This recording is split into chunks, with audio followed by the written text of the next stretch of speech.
Cabin crew, 5 minutes to landing, please. 5 minutes to landing.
evening, one and all. I hope you're all doing very, very well. Welcome to the slightly delayed Tuesday live stream. Delayed by a week because I had to do other things last week.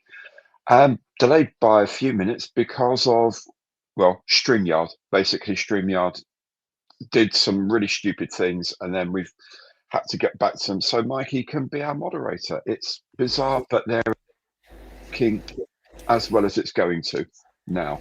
So, how are we doing, Mikey? We're doing okay, bud. Now that that's Excellent. also in the beer now. Absolutely right. Absolutely right. So tonight we have two lots of guessing to do. We've got Russell's Riddles from a box he sent over.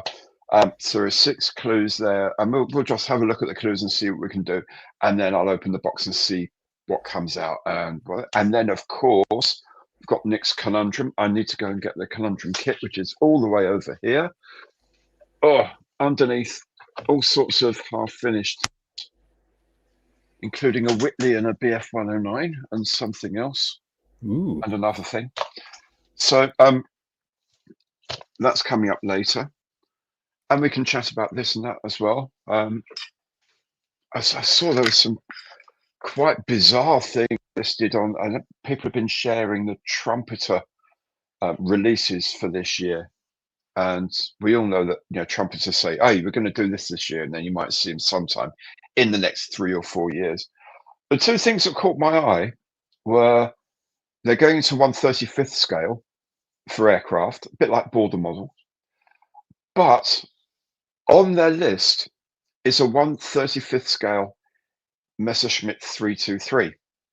Now, the Messerschmitt 323, you may know, is called the Gigant, giant, for a reason. It was originally a glider as a 321, and it needed 3 BF 110 fighters to pull it off the ground, or the Heinkel 111Z, which are 2 HE 111s joined together, 5 engines. And then they made a self-propelled version, which had 6 engines. It's one of the largest aircraft of all time. And they're doing it in 35th scale, which will make it about 1.6 meters across. Now, that is a darned big kit, and I'd be really interested to talk to them about how they're supposed to do that in plastic, because every other kit I've seen of that size tends to be fiberglass for the wings. The models fit Antonov 225, for example. The other thing they say they're going to do in 1/48th scale, mind you, bear in mind, 1/48th scale Vulcan bomber. I know. 1/48th scale Vulcan is, and a Delta. That's about 4 kilos of plastic right there. If they actually do that, grand. Well done them. And I will get one and I'll make it just to say that I have. You probably get a badge, a special badge. But wow. Yeah, that's there mad. we go. Yeah. Steve says it might have some sound output issues again. Is it coming over okay? It seems to be now. It was almost like you were too loud for the microphone at first, so I turned you down. Oh, good man. Thank you so much. It's very clever. But sometimes you get that little sort of tap, and then you cut out for a split second and then come back in again. Right. Okay. Well, I don't know what that is. Those earbuds all the time, doesn't it? It's yeah, and it's that and StreamYard. Yes. Let's just say. How much do they charge me a year for this? Dear God Almighty. And you anyway, why, don't we? exactly. Sadly, I have to, but there we go. And it's yeah, go. It's one of the burdens one has to bear. Yes. Very first world problem, really, honestly. Anyway, if we shall we have a quick look and see who's in the house, as I believe the youngsters say. Making myself look really, really old by doing that, I know. Then we can crack on with Russell, then with Nick, and we can have some fun, yeah? What made you feel really old is that was the sort of thing that was said when I was young, not when the youngsters are young. Exactly. No. But when I was young, of course, the boy we'd tip our top hat to each other. So you know, there we go. Who's here? He's on the screen. Oh, Huey. Hello, mate. Huey Joe. We're okay, thanks, mate. How are you doing? How are things with you? Not at all stressed. Yeah. Well, yeah, absolutely. Stress. Don't need stress. We're fine. We're fine. Breathe and out. See, that's what Tai Chi's. Just breathe in and relax. And everything's fine. Kev Ten Beth is here. Hey, Kev. Yeah. What didn't help me was for the last 2 hours, the little sod over the road who has a thing about engines for some reason. His mum has now bought him a car. So not only now is he revving a motorbike all the time, he's now sitting in the car on the drive going rum, rum, rum for the last 2 hours. Oh, dear God almighty. Because it's an engine and he has to play with it. Yeah, he's probably tuning it. Oh, he's not even getting out of the car. He's just sitting in the driver's seat, pretending to drive. The guy's like, sitting there going, because he can't afford the insurance on it, probably. Yeah. Yeah. Anyway, Nick says, good evening, everyone. Good evening, Nick. How are you, mate? Good to see you. Yeah, what's the drink of the evening? Well, for me, at the moment, it is Franciscan Well Hazy from Cork. It's brewed in, so kind of like a pale ale from Cork. Mine's from Liverpool tonight. From Love Lane Brewery in Liverpool, and it's called Blackbird Extra Stout. Lovely. I think it's called Blackbeard. I think from Blackbeard. Having with a bit of creamy coffee sweetness. And having listened to Maria's relatives. Well, but they're not Scousers. Well. They come from the other side of the river, so not actually Scousers. But yeah, one's accustomed to it. So yeah, a nice bit of pale ale and a nice bit of stout. Very good. Very good. Andy Wilson's here. Hello, Andy. How are you, my friend? Good to see you. Barney, good evening. Mikey, and to all joining in this evening's fun. Absolutely. And Graham Nimmo's here as well. Evening, or good evening, Graham. Boss is here. Evening. Good evening, Boss. How you doing, mate? Marcus, good evening, Gary and Mikey. Hope all is well. All is fairly well, actually. Thank you, my dear boy. The Demon 190. Hi, you lot. Absolutely. Well, hi yourself. Rob Bull, hi, mate. Evening all. Nice to be in the dull glow of a screen after a day out in the bright sunshine. Absolutely. Although the glow from our new televisions is not dull. I walked back to the house the other day and I could see all these lights flashing from the lounge, and I thought, oh my God, either Maria's got a disco ball or someone's having a firework display in there, and she was fast forwarding through something on the telly. It is so bright. I think you got it mounted now, though. Yes, it's on the wall. Yes. Is it part of the wall now? I think it's probably structurally part of the house. I think it is. 2 or 3 inches longer across the diagonal than I am tall. It's quite a big television. Anyway, Mark's here. Hello, Mark. How you doing, fella? Good to see you here. Glad you could make it. Chris as well. Hello, Chris. Evening, Gary and co. David of the Valleys. Hi all. Hello, David. We're getting that little click in again. Oh. Hello, where we are digging out from the snow apocalypse. Oh yeah, they had like 2 feet of snow in a day or something there. It was crazy, man. Looking forward to live stream, but glad to hear it, Courtney.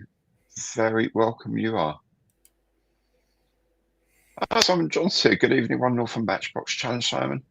An exciting, well, it is an exciting tip actually. I've not had a beer from Cork before, so and it's very tasty, I have to say, very tasty. Mystery Box Nick is here, ready and waiting to defeat Russell's riddles and then laugh at your conundrum guess. Good evening, all, and good luck. Nothing like a welcoming message there, Nick. Thank you so much, my friend. Oh, good morning, Arvo. Evening to all. Hi, Matt. How are you?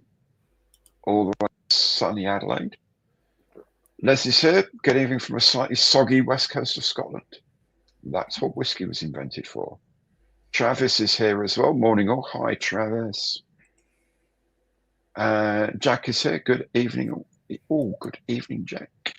Adam Scale Modeling. Good evening to you, my friend. Good to see you here. And Michael's here. Evening, everyone. Just made it in time. Stupid laptop decided it wanted to reboot and block itself. I feel your pain. It is doing that sort of clicking now and again when you speak. Right. Okie dokie. I will see if, at an appropriate juncture, I will see if I can put my microphone on and a little speaker thing, because the speaker in this laptop is dead. So I will see if I can do that. That's a certain, when we've got a bit, but maybe when the guessing starts getting going, I can nip off that. Ian's here. Good evening, all listening in from work. Good evening to you, my friend. Joe, good evening, afternoon to all on stream. Hello, Gary. Hello, Mikey. Hello, Joe. Hope you're well. Hey, Joe. Courtney says, hello, Gary. Hello, Courtney. Philip, hi, everyone. Hello, Philip. Good to see you. I think you do need to switch it because it's doing it more. Okay. 1 minute then. It's going to start getting annoying because it sounds like someone's flicking the microphone. Well, would you like to... I'll mute myself at this end, and if you can read out a few more of the things, then I'll see what I can do. Yeah. Yeah, no problem. Cool. Darren Hinks. Darren Hinks says, "Hello, everyone. Looking forward to another great night." Darren, Carol, and Courtney from Harwich. Hello. Leslie just got a Tamir Flak Panzer Gepard for nearly 50-year-old kid. It's pretty tidy. Just fancied a bit of olive green under the fingernails. Ooh, can't be a bit of that. Blues Master says, "Hi, folks. Hello." Travis, still waiting for the big scale 190s. Simon's speaking to Andy Wilson. Bit of a crackle to begin with, but it's fine since. Yeah. Fina says, "Evening all. Hello." Matarus says, "Huge." That's just Gary bragging. Russell says, "The Trumpster 135 ME 323 is the box all your other models will come in." Yeah. It's the one you use as a kid's toy box when you finish with it. Oh, God. That's just jumped. Where's he jumped to? StreamYard, stop playing silly buggers. Is that any better now? Yes. So excellent. Good. That's lucky then. It's really weird because I've got like one of these little remote speaker things, and it speaks Italian. I don't know why we didn't buy it in Italy, but you switch it on. It goes, "Attenzione." Okay, and then a few minutes later, something else, which I presume means connected or coupled. Something. All right, thank you very much, Miss. Very strange. Very strange. Oh yes, Steve said, yeah, I remember he said we had some stand. We have. I'd like to know the price of that. What, the beer? The Gigant, I think. Oh, the Gigant. Oh, Jesus. Not well, cheap. From Trumpet, so it's not going to be mentally expensive, but it's going to be a lot of money. You say that. Look at that fire truck that Nick sent me. Yeah. That's under a quick kit. Yeah. Brand new. Well, I have a suspicion that most of these won't be out by next February, which is when I'm going back to Nuremberg, so I can ask them then. Yeah, I really don't think a lot of these will be actually appearing before then. Oh, that would be nice, wouldn't it? The Trockerschlepp, that was the three BF-110 fighters joined together in cabled together onto the front of the 321 glider to drag it into the air. And then eventually they built the Hunkel 111Z, bolted two of them together and added an extra engine in the middle. So I had a 5-engine, 2 fuselage aircraft. 135th, that would be pretty impressive itself. Yeah. I was looking at the Wasserschlepper before. It's pretty cool because it's like a boat with tank tracks. Nice. It literally looks like, a cartoon tugboat. Yeah. Looks like one of them, but with tank tracks on it. Excellent. It's supposed to be like an amphibious vehicle. Superb. Will they do 172nd fleas as a balance? Yeah, indeed so. need a 1-to-1 scale hangar to keep and build a 1/35 gigant. Absolutely. I really seriously would not know where to build it in this room at all. It just is not the room. Where would you store it? Well, I'm going to guess. I would hazard a guess that their design will mean you can take the wings off fairly easily. It's more like an RC plane sort of size, isn't it? Exactly. I mean, it would be absolutely ridiculously big. Yeah. Take the wings off, put them on bike racks in the garage or something. Yeah. And then put the fuselage on a rack underneath. Yeah. Yes. The gigant would be a typo. That actually meant 1/350th. That would be a little too small. But yeah, 1/35th. Be a conversion for 2 border models, 1/35th Heinkel 111s. Russell, there may well be. Someone will do a bit of 3D design and print. And I'm sure if this thing ever comes to light, then I'm sure someone will do it. 1/35th scale glider does make sense for a diorama combined with armor and stuff. It does, but again, it's a big old diorama. A 1/2 or bigger than 1/2 meter wide glider. That's a lot of space down their local club at the weekend, isn't it? But someone will do it. Someone will do it. Keith said, "Oh, hi there from Hobart. G'day, Keith. Good to see you, man. Thanks for dropping by." Huey, all good here. Thanks, Kate. Glad to hear it, Joe. Glad to hear it. There's already a 1/35th Horsa glider, but nothing to tow it with. Oh, that's true. Yeah. So someone needs to make a 1/35th Sterling or something like that.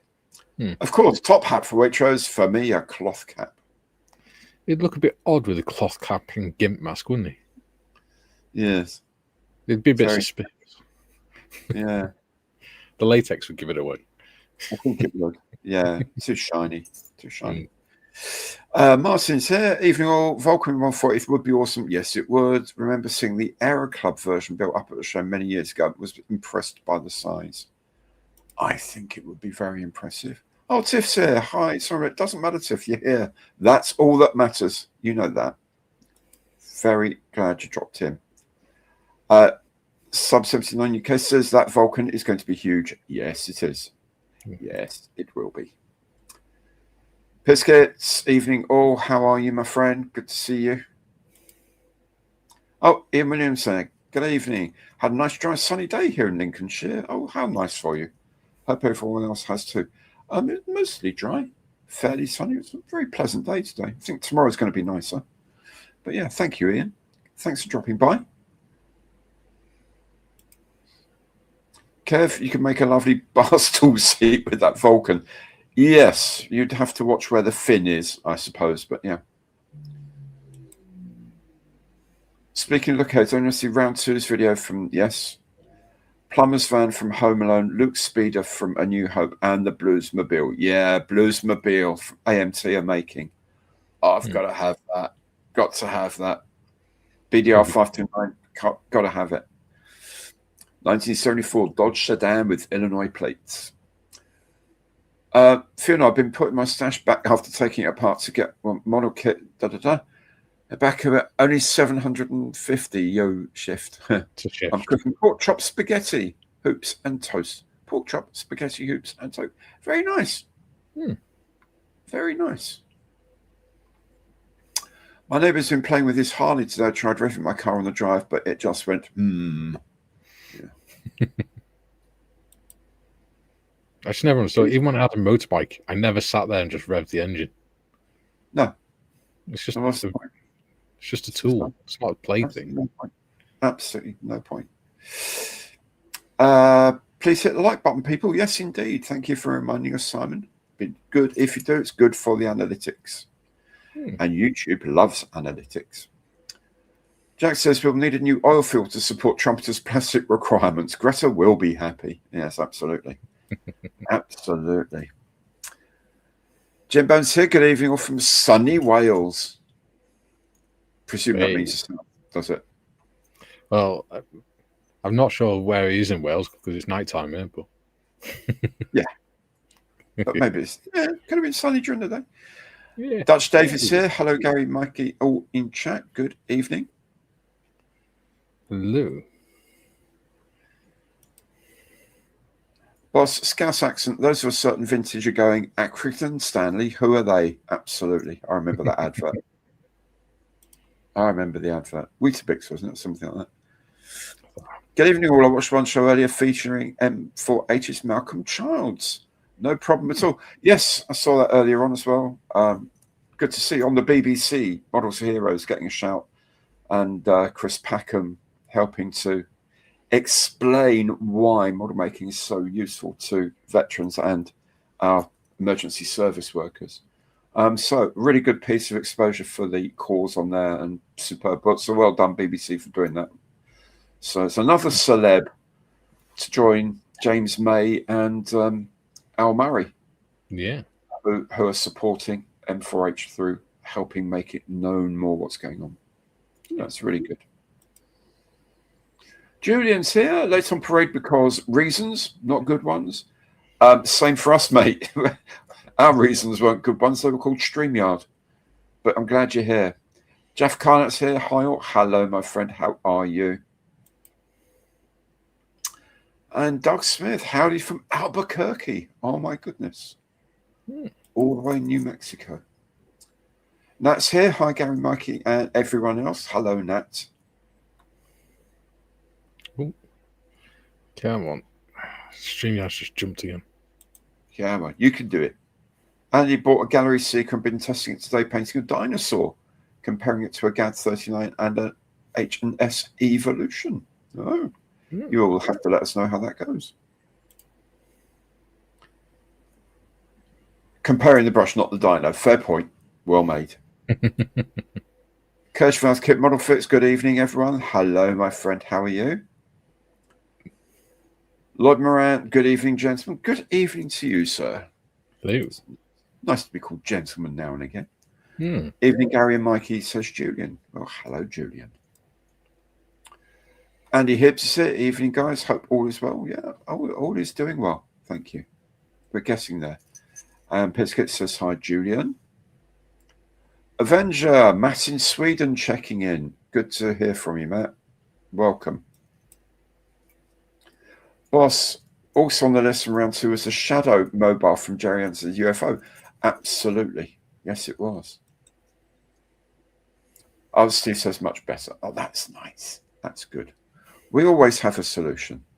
Not necessarily a good one, but we always have a solution. And you built the Hobby Boss 172nd Wasserschlepper. There you go. It looks a cool kit. Travis, an engine failure on one of the 3N E110s was disastrous. Absolutely, it did look very much like it was a it was a temporary fix, and B, it was a very marginal power situation. Dragging a massive glider. Those gliders, of course, were on manual flight controls as well. It didn't have any power assistance. So it was like proper. Purely mechanical, wasn't it? Absolutely. Even with the balance put on it, it was still a lot of work. It didn't help that they overloaded them. Well, yeah. Yeah. True. Nigel's here. Looking forward to the Shackleton from Airfix. Oh, you're down at Models Works. Excellent. The Sea Fury will soon be here. Indeed, it will. I will be going down to New Haven to the factory in a couple of weeks' time. They said early March. So I'm guessing about 2 weeks' time to see the Sea Fury tooling when it'll be there. I'm hoping they'll be pressing some as well, so I can have a look and see what they look like coming off the machine. So, yeah, it's imminent, let's say. Paul Wiltshire, hello, Gary. Hello, Paul. How are you, my friend? Good to see you. Oh, Joe, I'll just click on that. Where's it gone? There we go. Dude, I was literally well, first of all, thank you so much. That's very, very generous of you, dude. That's really kind. Secondly, literally this morning when I woke up, I thought, do you know what? I hadn't heard from Crazy Ledger for a while. I hope he's okay. I'll email him. I meant to do it. I hadn't done it today, but I actually was thinking of you this morning. It's, there you go. It's all psychic. I'm so glad you're here, and I'm very, very, very grateful for that, mate. That's really kind of you. He was very kind to my channel last month. Excellent. He's an amazing guy. And I know he probably has already booked his time off over the 48-hour weekend, and he's going to be bidding hard on the auctions. I'm properly bidding hard. Yeah. He's an amazing guy for our hobby. Really, totally amazing guy. So really, really good to see you safe and well. Hope you're keeping well, but at least I know for sure you're safe. Chris reminds you of the Gustav Railway going 135th. Yeah, that was a bit of a monster. That is going to be very much new. Steve just had the person drop off the 116th M10. Whoa, that's going to be big. Haven't opened. Your wife is suspicious. Well, there's a shock. There's a shock when it takes two people to bring the thing into the house. Yeah, it's going to me. Have I bought anything, my dear? No, nothing to see here. You have to sort of like sidle past in front of the parcel. No, just a couple of friends dropping by and da, da, da.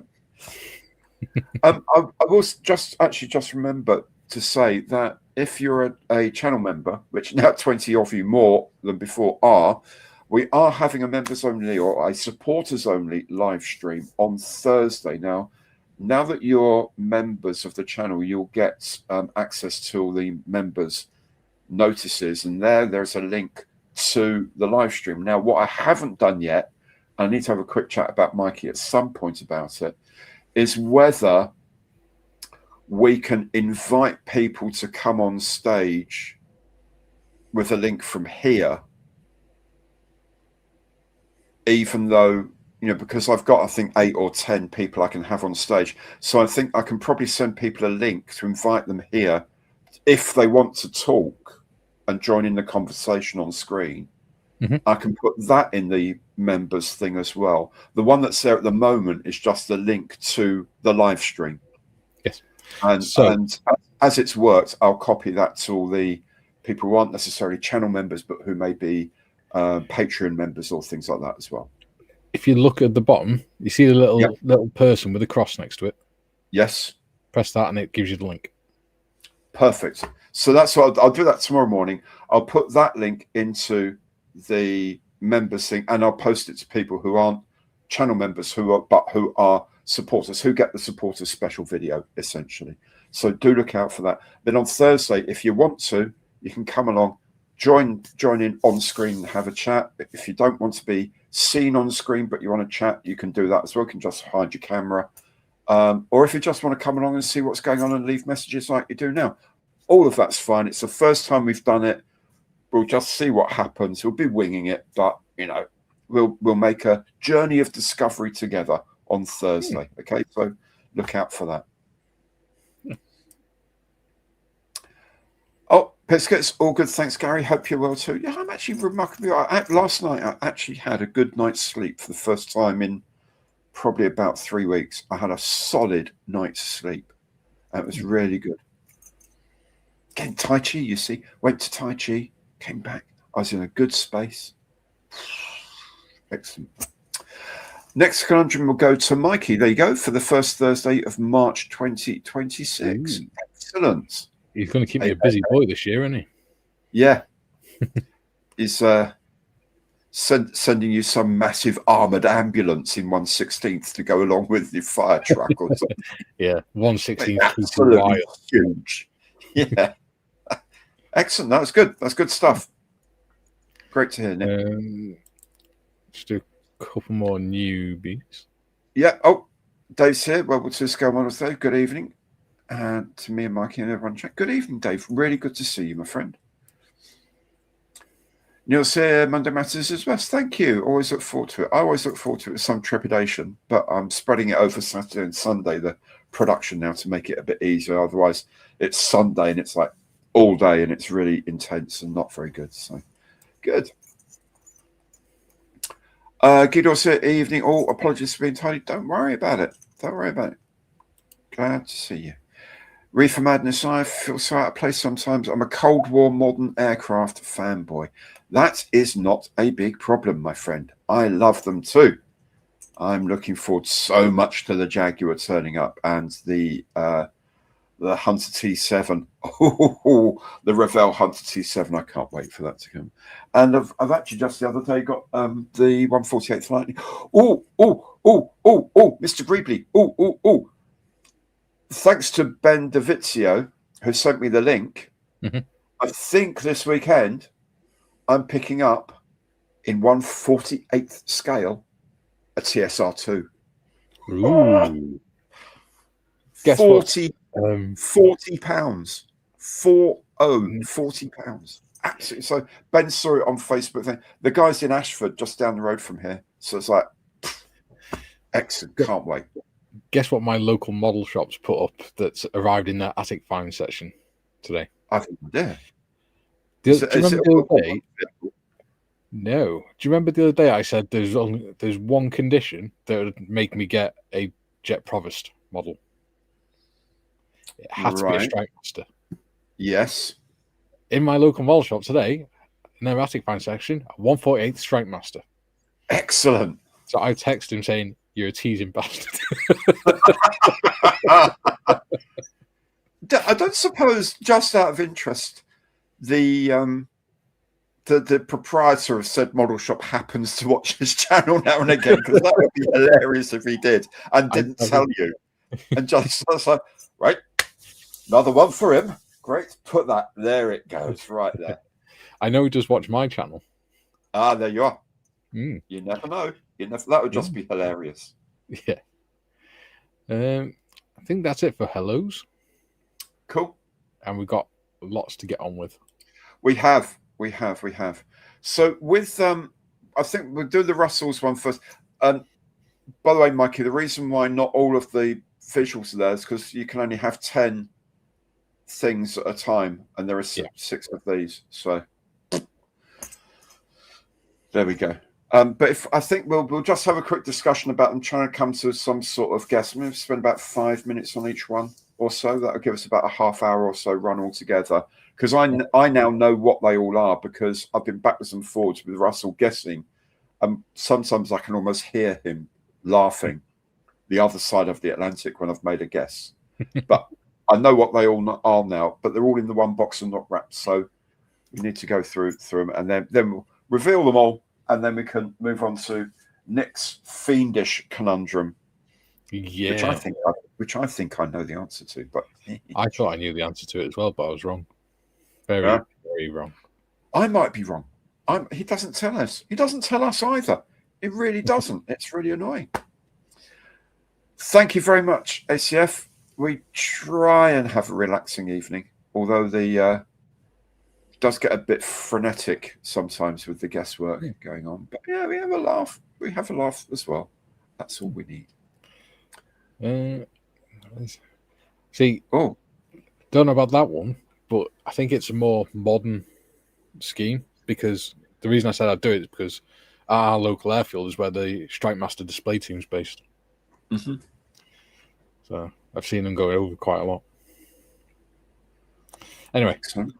On with Russell's conundrum. Are you ready? No, Russell's riddles. Well, should we use the assets we have for it? Yeah. Yes, we shall. Are you going to, or shall I? Shall I? Shall I? Go on then.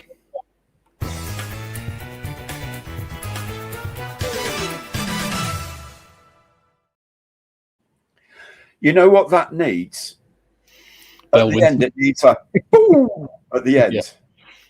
That's all it needs. It does. And some creativity and talent and skill, obviously. But maybe a little picture of Dale Winton popping up in the corner. Yeah. So, are we ready? Yeah, let's go for the first clue, and let's see what people are going to guess. I found this one quite a tricky one. So, British Leyland barn find, perhaps, although you were hoping for a BMW. Bohemian Rhapsody was on the radio. There we go. So, obviously, British Leyland vehicle of some sort. Strike Master is that Arthur Scargill, yeah. Absolutely. And Bohemian Rhapsody was on the radio. So we need to figure out when that was the case. And then I guess a BL car from that era. Any fans of Popmaster? No. I always get it wrong on Popmaster. Every time we do it, listen to it most mornings. I say, in what year were these 3 records in the top 40? Da, da, da, da, and I go, 81. Absolutely, 1981. I said, yes, it was 1982. To the point, Maria actually got a T-shirt made saying 1 year out for me. It's really, really annoying. Is it a Range Rover? Oh, could be. 4 in the bed. I usually just say the first number that comes into my head when they're doing the percentages, and I'm usually about 1% out. Oh, there you go. Yeah. The only thing I can think of with that is what's it called? Wayne's World. Wayne's World. Yeah. Party time. Excellent. Mini Clubman. Oh, that'd be interesting. Austin Princess from Portland 182. That was the vehicle of the government back in the day. You know, they all drove around in Austin Princess. You imagine how, like, looking around the world, all these big limos and all that, and the British Prime Minister and the cabinet were driven around in the Austin Princess. GMC Pacer. And that was the Wayne's World car, wasn't it? GMC Pacer. Jeff Carnott says Mini. Julian says Mark 1 Escort or Cortina, both of which I've owned. Reliant Robin. That's not British Leyland, though, Jim. Not British Leyland. Austin Allegro of some kind. Oh, that was an awful vehicle. Rover SD1. That would be nice. I do like a Rover. This could be like the speed round. Yeah. Something from 1975. Bohemian Rhapsody was first number 1 in 75. I believe it was. Absolutely correct. Morris Marina or a Princess 2. It's Hilary 124th Range Rover. Oh, I've got one of those, actually. I have as well, actually. Marina. Oh, Morris Marina from Jack. Mark could be a TR7. One of the Triumphs I've never owned. New AMC Pacer wagon. That would be fun. Rover from that. Andy, I thought that awful Queen Opus was 76. Not a fan then, Andy. Not a fan. I thought it was released in 75. It might have become number 1 in 76. I can't remember. Austin Princess. But that could just be a piece of cheese. Yes, it was a bit of a heavy-handed aerodynamic design on that. The Leyland P76 from Matt. A TR6. That's more interesting. That'd be a bit more interesting than a 7, to be honest. Austin Allegro. Russell. It's an Austin Princess, but kit maker and scale is what we're after. Okay, so what we'll do is we'll skip to the Princess guesses now. Yeah.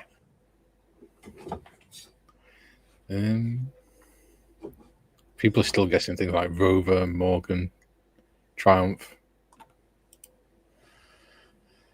Ravel 125th Princess.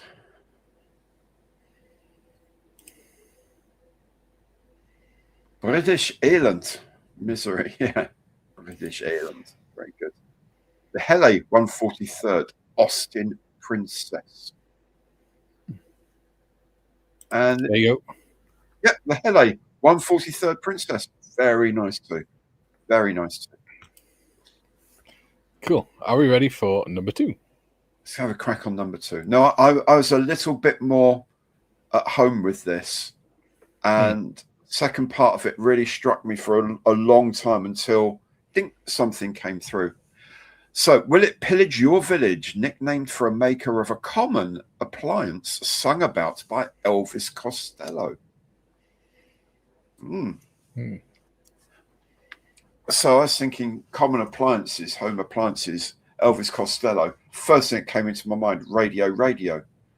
But then I don't remember anything being nicknamed a radio. I think that was the last one. TR7, that's a BMW M1. Oh, BMW M1. That was a pretty car for a BMW. Oh, yeah, the Austin 10 horsepower. Very nice. Oh, I'm going off Doug Smith very, very quickly. He owns a 2013 Aston Martin Vantage V8.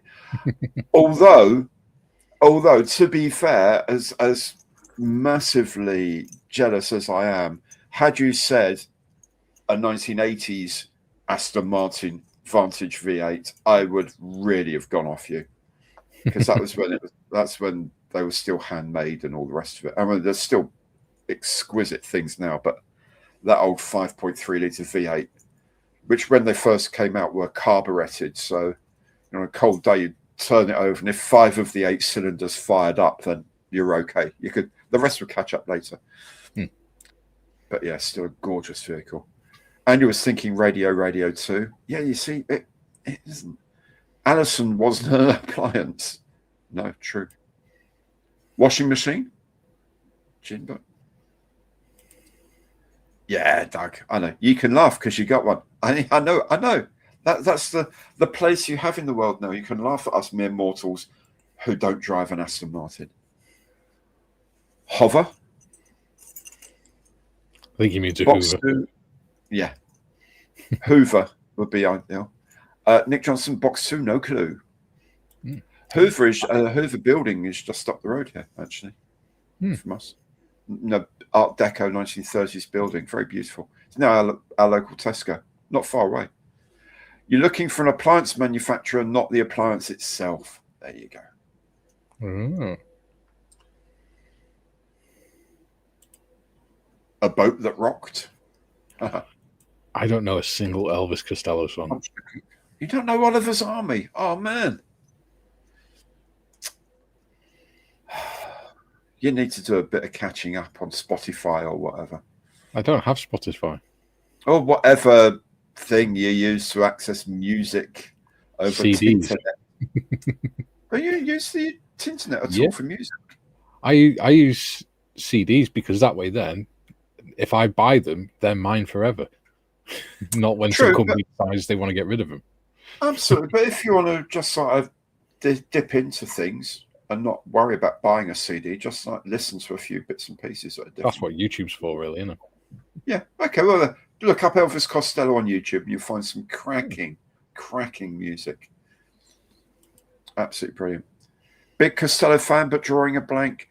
Matt, I had the same, and then one suddenly went, oh, of course, unless you mean that. And it's like, oh, I see what you did there. Oh, I actually put well played, sir, in the message. It was brilliant.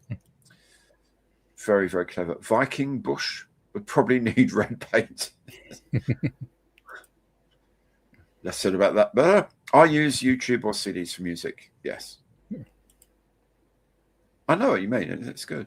Good year for the Roses is another, although it was first recorded by George Jones. Indeed.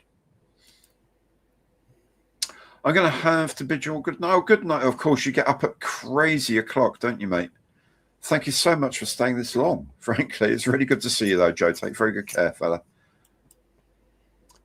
Hoover is on the right track. It is because he did a track called Hoover Building. And Hoover, as I said, Hoover Building's like a mile away from me. So you've got to think nicknamed for Hoover. Model of the Hoover Dam? Well, that'd be interesting. Driven over that. JVC. Yeah. On our honeymoon, we went over the Hoover Dam. No, across the top of it, not over the Hoover Dam. Across the top. Paul doesn't know any Elvis Costello songs either, so you're in good company there, Mikey. Yeah, the other day, Paul said, "Oh, Mikey's only a few months younger than me." I said, "Why? How old are you?" And he went, 41. I went, "A few months younger?" I was like, "How old do you think I am?" Oh, that's funny. I thought I was 40. It's probably the beard ages you, mate. It's the grey in the beard as well, isn't it? Yeah, I know. Tell me about it. The only Elvis Costello song I liked was Veronica. That's a great song. A great song. 132nd, Bob Hoover's P-51D Aerobatic Mustang. Good guess. Bob Hoover, one of the greatest pilots of all time. So Vacuum. Yeah. So Vacuum. Edward 148 scale Tempest. I have 2 of those. Telephone Confuse 62 Würzburg Extra Tech. Hasego 72nd scale S3 Viking.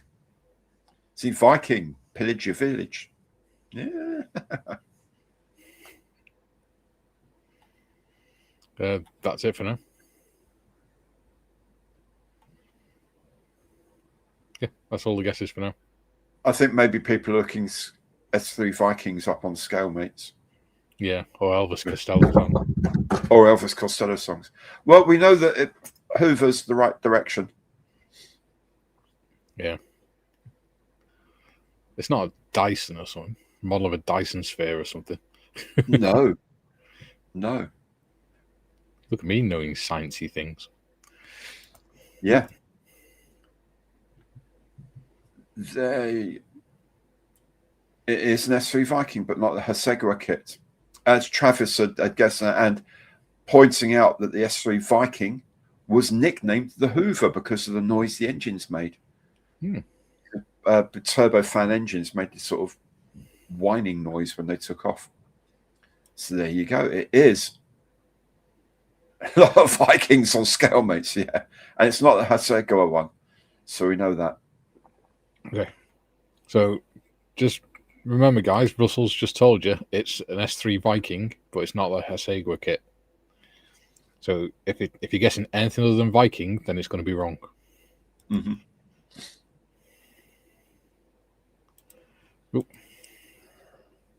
Ravel S3 Viking 148th. Oh, that would be a bit big. Lovely, but big. It's a submarine chasing aircraft on aircraft carriers. It's quite a beast. But really interesting design, quite stubby. Massive, great big fin because it's quite short. Big wings. Wasn't there a Viking glider that the RAF used? It was the self-propelled glider. Mm-hmm. It was the glider with the propeller on the front for takeoff, and then it shut off the engine. Oh, right. Is this for air cadet use? Yeah. Oh, yeah. I know how the Grob shooter. Might have been. It's after my time, old boy. I mean, yeah, really. Yes. If all the gliders I remember having propellers at the front had another aircraft in between and a tow cable.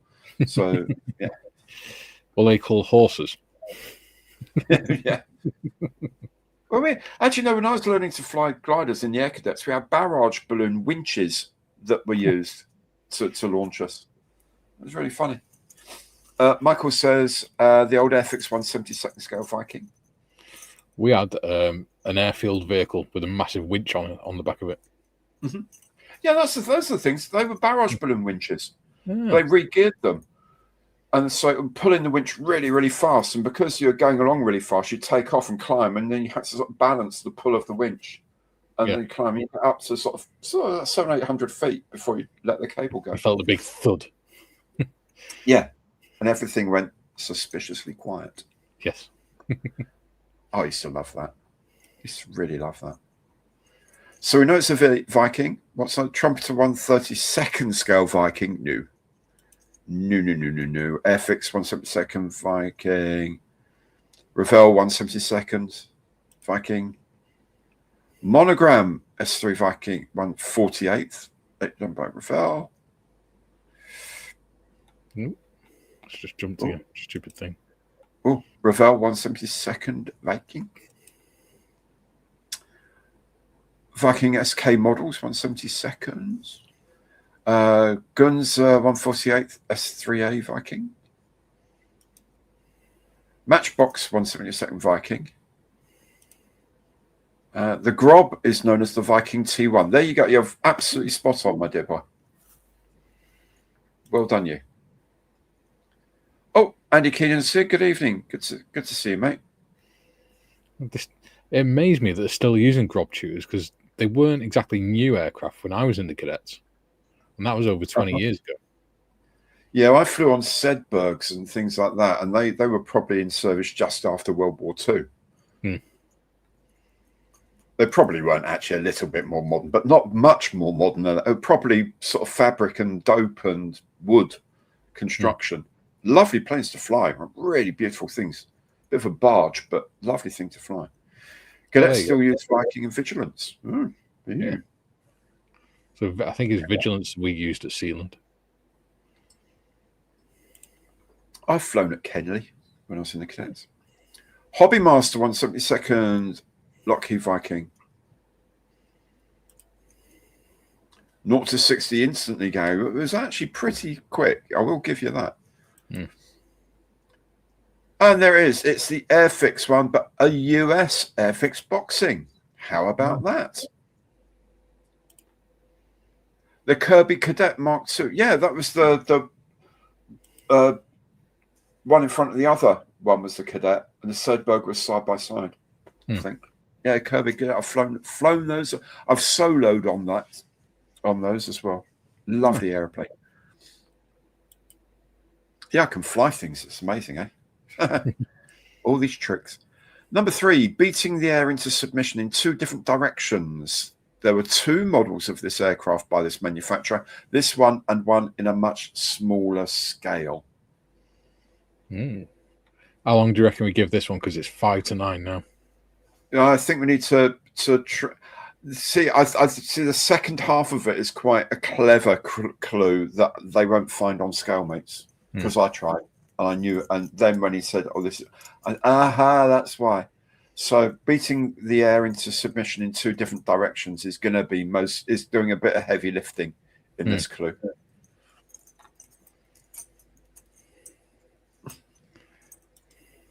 Could be Russian helicopter. Absolutely, they did a lot of the one those. they use now is twin rotor, isn't it? Yes, they are. They are coaxial rotors, technically. Yeah, and they're the only ones that have ejection on them. They do, with blade separators as well. Yep, which is insane. So VTOL, it is in a way. Yeah, your chance of escape is dependent on whether it ejects the propellers of the rotor blades quick enough. What happened to World War II guys and their crew when they landed in France? Well, the crew, I guess, the air crew just waited around to be picked up. Obviously, the rest of them went on to do fighting, and the gliders probably just got broken up and hacked up by the locals for supplies, I would imagine. They tended to just join the fighting, weren't they? Because there were still airborne troops, the glider pilots. So they just joined the fighting. Some of them were RAF crews. I think they were getting desperate. Anyone who could fly a glider was. So they just looked for the nearest Holiday Inn then. Yeah, absolutely. Yeah, totally. It's a helicopter, says Russell. It is a helicopter. There you go.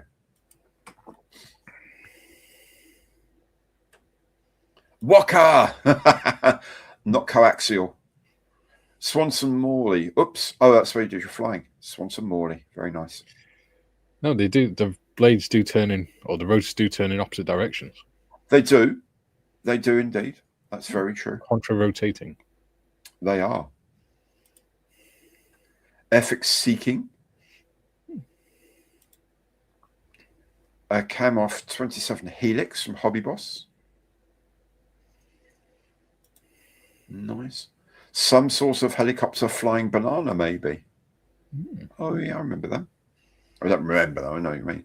Special Hobby FA 223 Drache. Could be a gyrocopter. Ooh. Just because you got one. Just because you got one. Yeah. Harrier jump jet from that.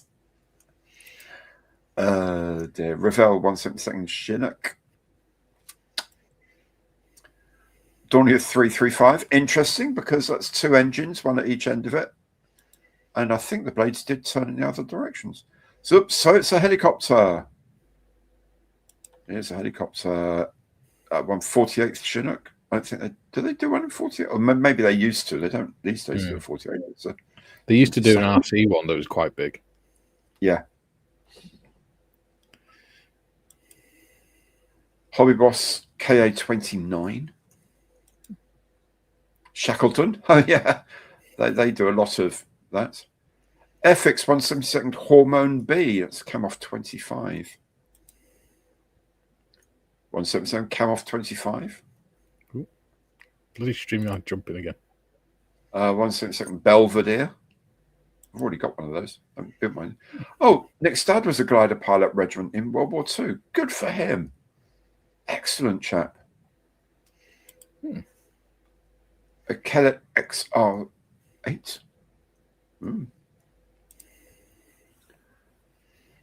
Which was why possibly Operation Varsity used more Waco than Horsa gliders. Maybe. We have a winner. It's the Airfix KA25. Now, you see, I was foxed by the second half of that, saying there's 2 models of this made by this manufacturer. Because if you look on StreamYard, there's only the 1/72nd one.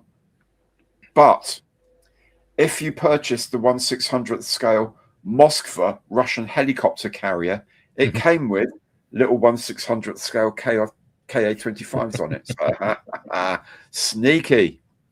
Sneaky, sir. Right, box 4. It has a name that doesn't inspire confidence in your survival, not the one you're probably thinking about. There you go. There's an answer to the question before. The British fought as infantry. The Americans made their way back to their lines to return. World War II glider. How about that? That would have really pissed off the blokes from the RAF who would just say, yeah, you're going to fly those. Okay. Oh, by the way, here's your pack, and you're right. My what? Sorry? My who are? Don't you mean my key to my room? Yes. Surely. Probably because most of them are non-commissioned, they didn't get that. Yeah. So name that doesn't inspire confidence in your survival, not the one you're probably thinking about.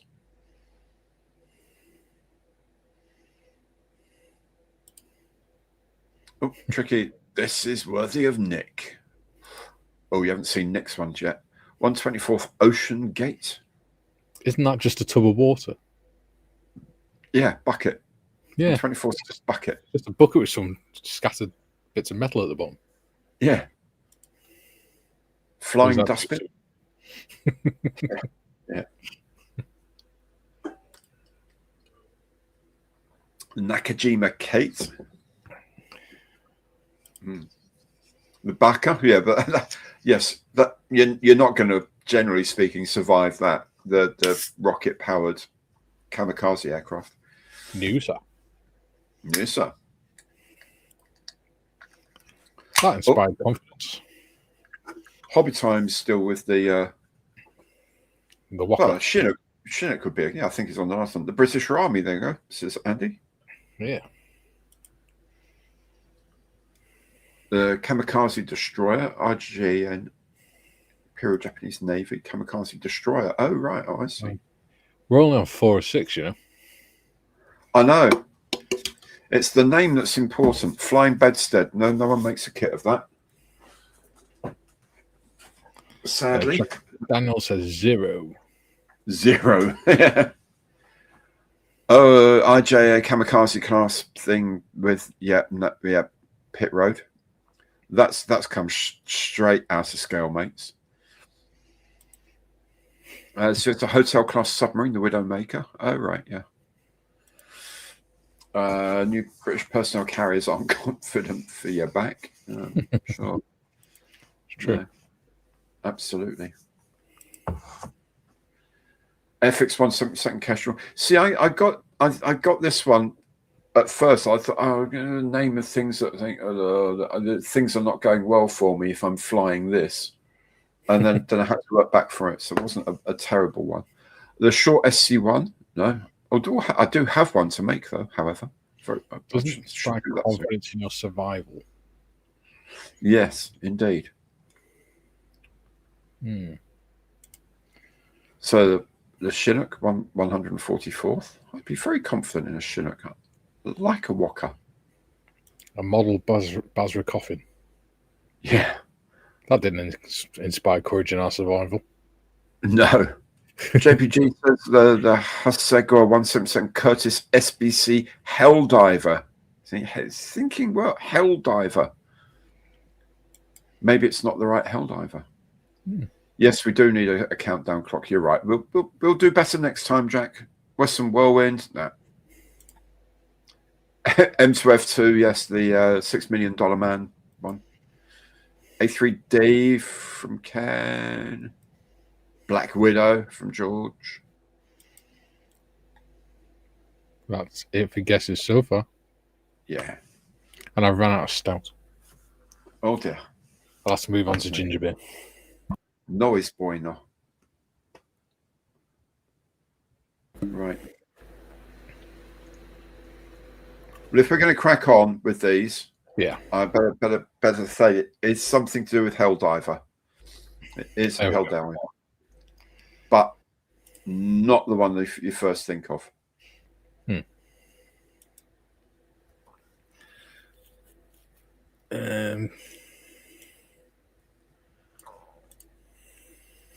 Italy Osprey? No, I don't think so.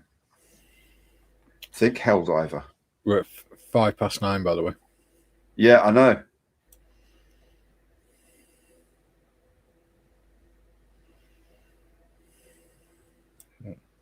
Come on, Russell, spill the beans. Let everyone know what it is. We'll move on to the next one.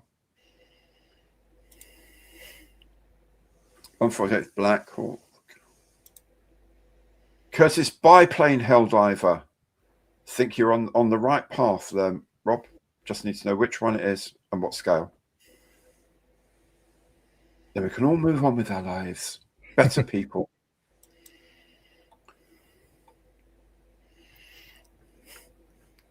Any more guesses? Gary, if you know it, you could always. It is the biplane Helldiver. It was the original SBC. I cannot remember the manufacturer off the top of my head, but there we go. It is definitely a Helldiver. Right. Should we move on to the fifth one?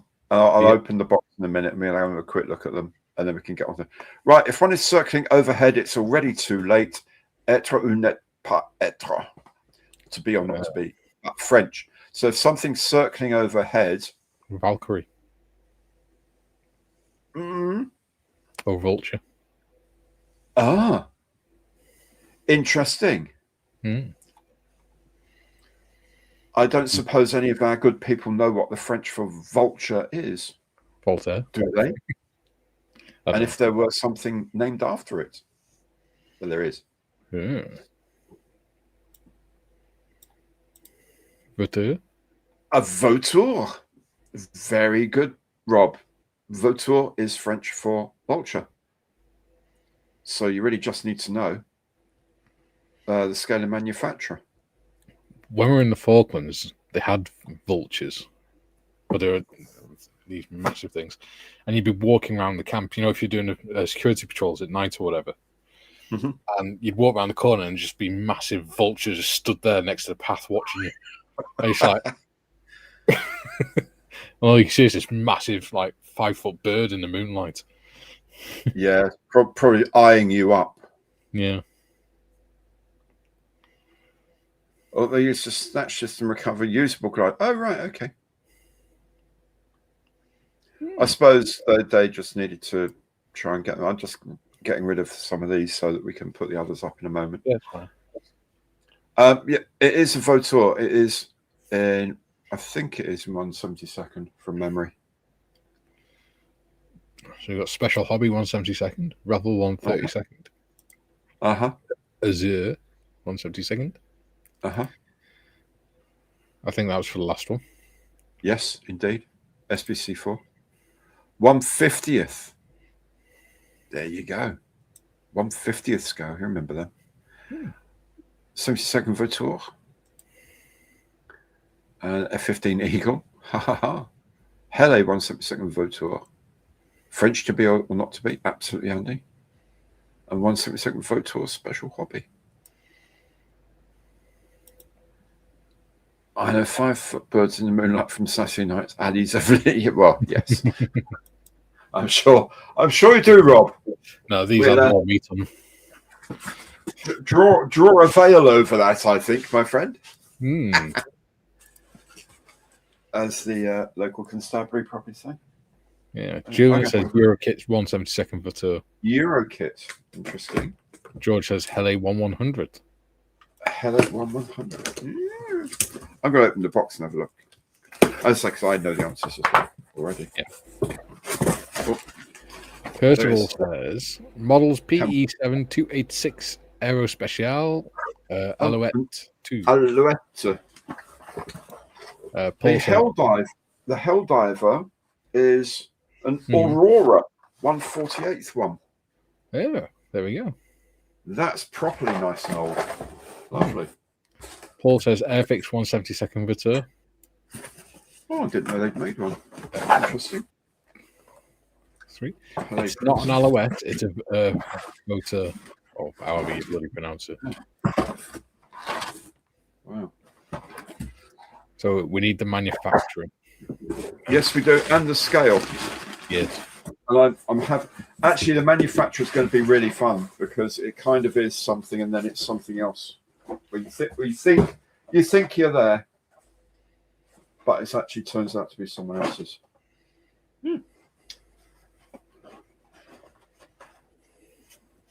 Well, someone has almost got it right. Very, very, very, very nearly got it right.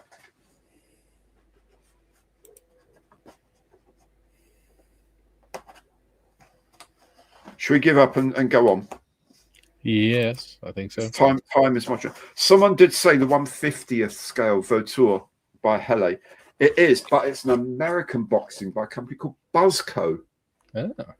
It's very, very unusual. Sounds like they should be making another version of adult toys. Absolutely. Batteries not included. Yes, that's a good film. And if we go on to the last one, and then we can crack up. Oh, the Phantom kit, but it's not a Phantom. Odd scale, that.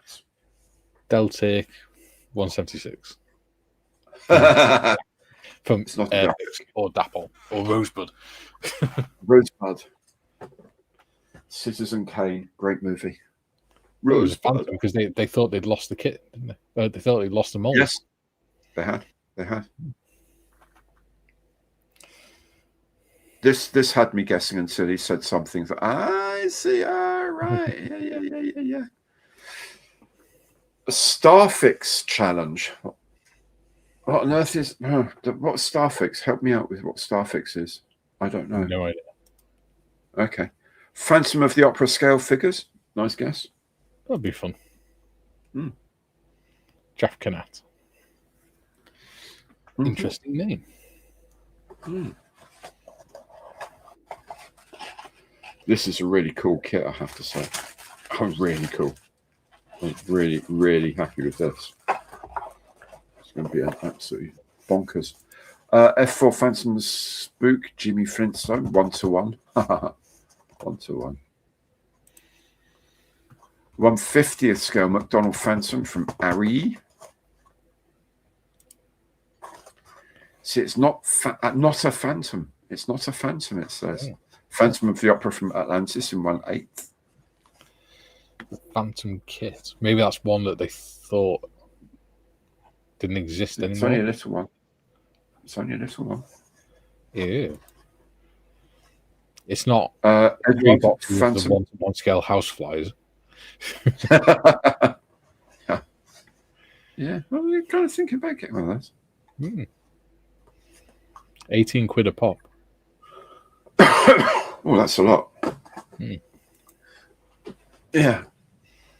Oh, the Phantom Mustang from Monogram. I think you're onto the right direction with that. The Phantom Mustang. They were clear parts. All the outside were clear, so you could see inside the aircraft. 1/8 scale Phantom of the Opera. Starfix. Okay. odd sense of shape for its kits. Sounds like Mr. Is it Mr. Okay. Hobby? Sounds like an egg.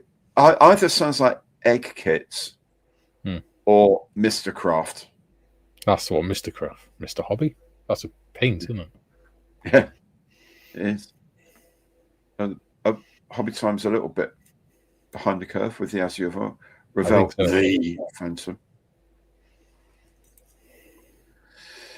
Fujimi Mirage, okay, very nice. Phantom 2 Spook. Now I like this thinking. That'd be cool. Battle Droid. Okay, interesting. Phantom and the Voodoo Witch Doctor. Oh, I know the one you mean. Okay.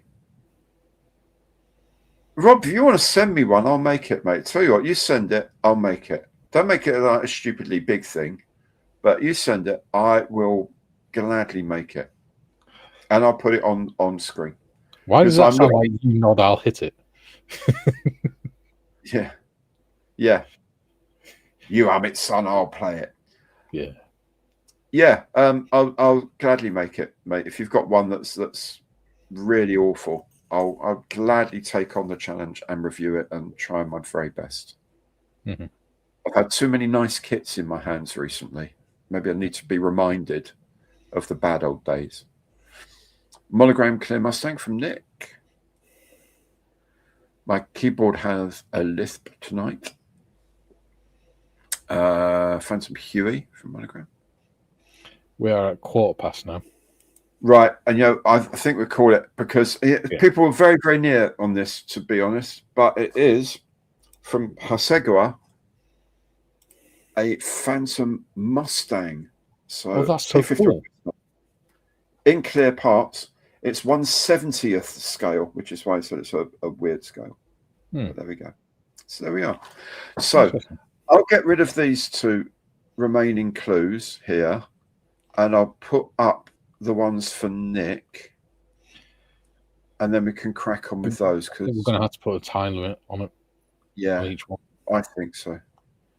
Because there's 5 clues altogether. Yeah. So 10 minutes per clue. Cancel. Hang on. Is that? That'd still take us to 10:05. Yeah. I think, well, do you want to put the first one up while I'm doing the rest of these, please, my dear fellow? There we go. Box clue. Thought followed a cart and thought it was a wedding. Substitute a V somewhere. I think you could probably guess where my mind was working with my guesses of where that V would go. Uh-huh.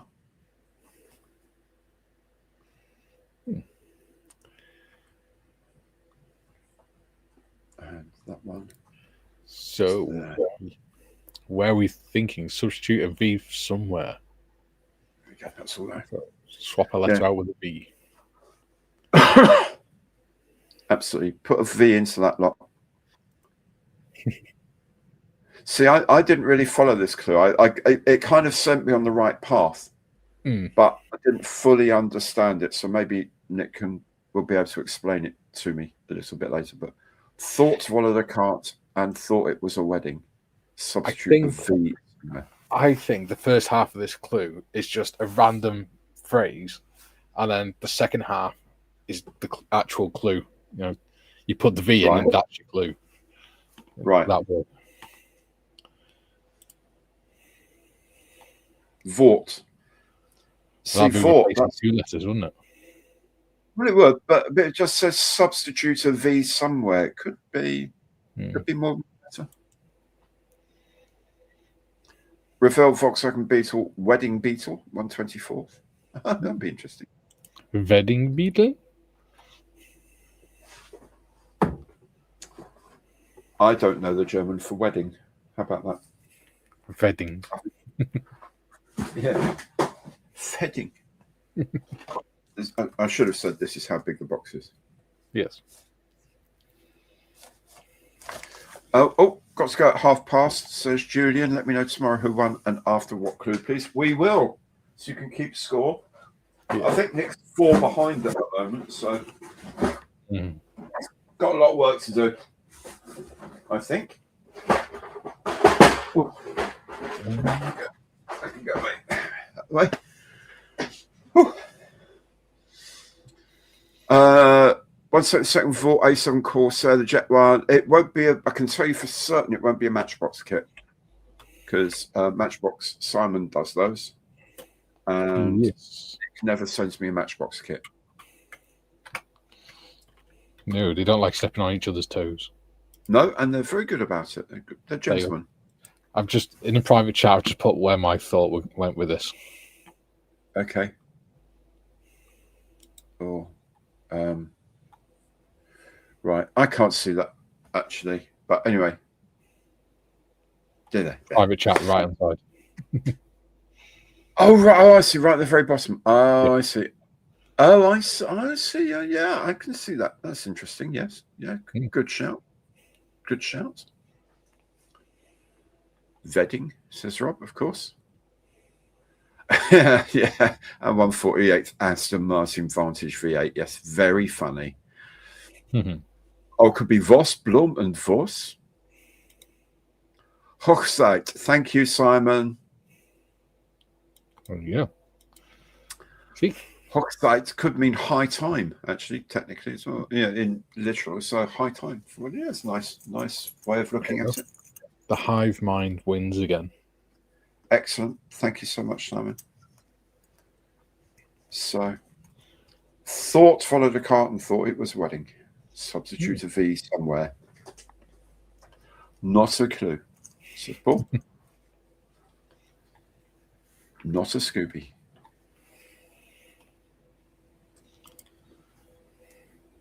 For F4U Corsair. 172nd scale from Hasegawa. Hasegawa Volkswagen Type 2 delivery van Egg Wagen. 124th. Indeed. Oh, an Aurora Vought Regulus in 148th. Oh, that would be nice. Yeah. Regulus. Just under 5 minutes left on this clue. Mm. You might even actually make it 8 minutes. So it's roughly 10 o'clock then, by the time you get to the last clue, if you get to all four. Yeah. See, after this, it kind of made a lot of sense, but this is the tricky one for me. After it all fell in with what I was thinking. If you see what I mean. See, what I've put to you in private chat makes sense with clue 1. Yes, it does. Yes. And clue 3, in fact. Uh-huh.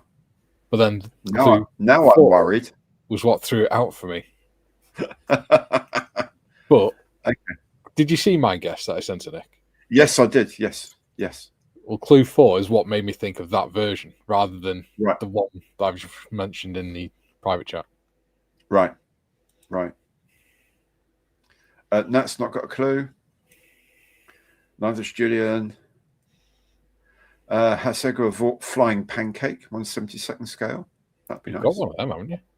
I've got the prototype of it in 148th. I'm doing for the 48-hour group build. Didn't Tim do one as well? Or similar one? I may well have done. Actually, I don't know.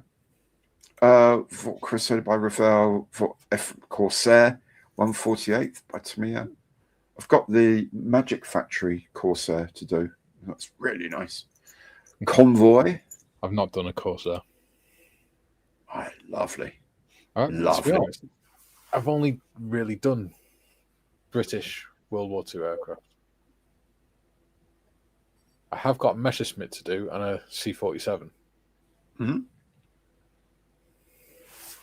Yeah. Well, C-47 flew with the RAF. It counts as British. Yeah. I do want to do a 148 Stuka at some point. Mm-hmm. No, I'm really rubbish at cryptic crosswords as well, Andy. I do feel your pain. I'm just being random now. Yeah. And Nick can't either. Oh, which means it probably isn't a properly cryptic clue. No clue. Give Sir Nick the win. Should we move on Don't to the give next up. one? Then? Yes, don't give up so quickly. Let's move on to No the next faint hearts here. You know what thought did? Florida Muck can't thought it was a wedding is a British idiom commonly used in Yorkshire and other parts of northern England to mock or dismiss an assumption. Yes, I suppose it is. Yeah, yeah. Is it a mini art kit? I don't know. I don't know. I don't think so. It Gary may be, or it may not. Should we go for clue one then? Please. Composite materials used, but not in frontline service.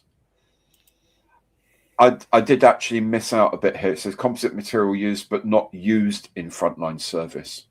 So I'm not sure whether it means it wasn't used in frontline service or it was, but not with composite materials. Which again made sense with what I was thinking originally. Indeed. But that also makes sense with what I was thinking. Yeah. Nick says proudly, yes, I'm from Yorkshire.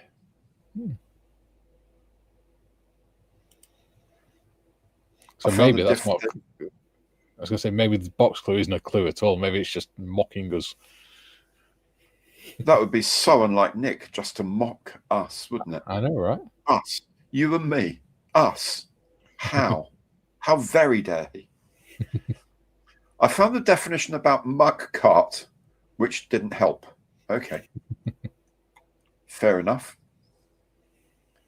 In Liverpool, it's fell into said muck cart. Okay. FX 172nd Kestrel. Box is a bit big for the Kestrel.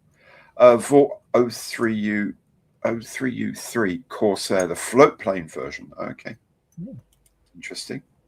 For Jamie 177 Chance Vought Cutlass. Oh, the Cutlass. That was a bonkers plane. That was a terrible aeroplane. Had a really, really high angle of attack. It's a very early jet fighter. And the jets were massively underpowered to the point if you had an engine failure, you weren't allowed to try and land on the carrier. You had to eject. There was just so little power left.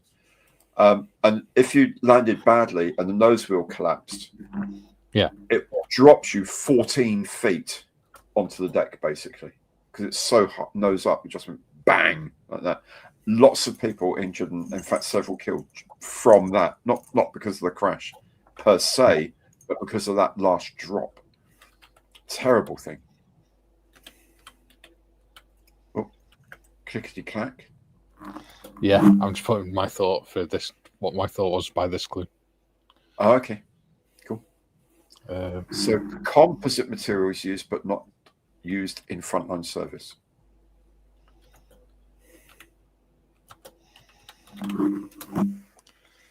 There you go. Okay.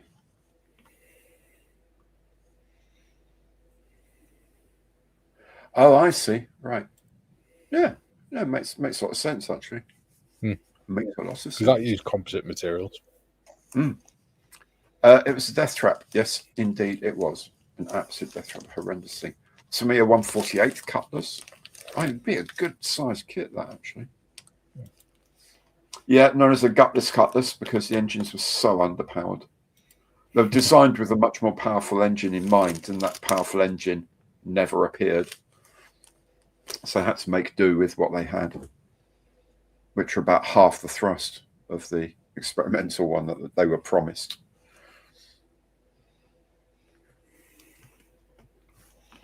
It's a hard life in the flying off aircraft carriers, I tell you. Sea Venom, nice.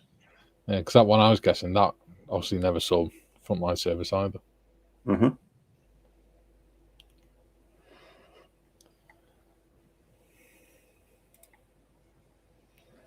Micromere 148th scale de Havilland DH-88 Comet. The Admiral Vought F6U1 Pirate. Didn't Shepard fly the Cutlass? He may well have done. That's the kind of vintage he was flying. In the movie of The Right Stuff, I think he was supposed to be flying A4s, but I think it was a fighter pilot, not a strike pilot. from memory? I don't know. I know, before your time. Hey, I like watching World War II films. Alan Shepard was not World War II, you blithering idiot. He was the first American into space, 1961. Yeah, but did it involve World War II aircraft? No, he flew just after the war. He flew in the 50s. He was a jet jock.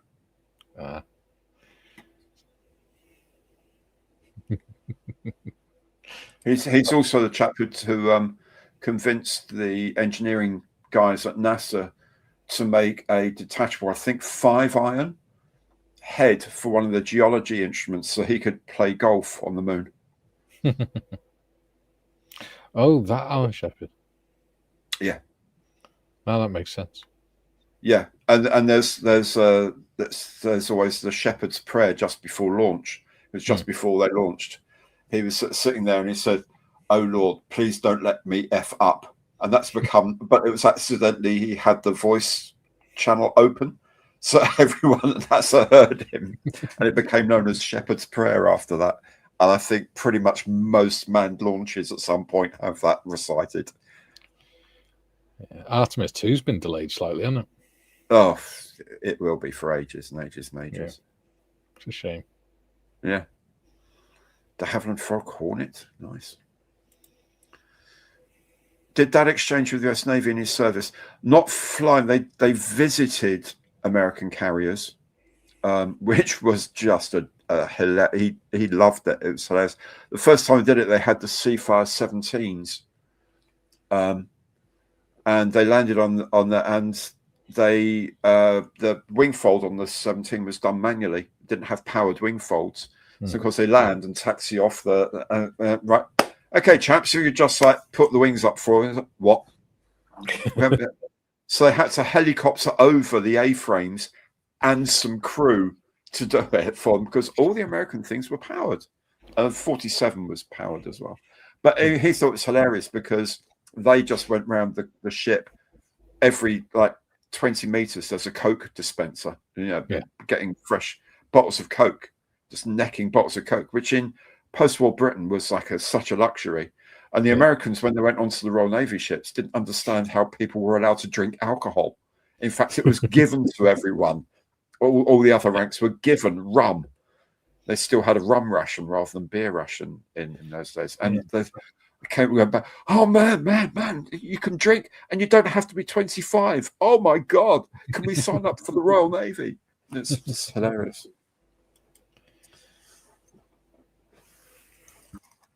Ling Temco Vor XC142. Oh, I remember that.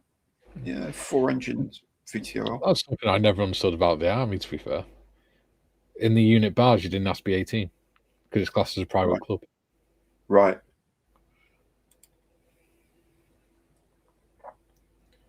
It's an RAH-66 Comanche. That was bonkers. It's only just in space on that first flight, much like the New Shepard. Yeah, he was. It was a suborbital flight. A few months after Gagarin had made a full orbit of the Earth, of course. De Havilland Mosquito from that. I like the Shepherd's Prayer. Yeah. Oh Lord, please don't let me F up. Yeah. Casey Hawk 148 Flying Pancake.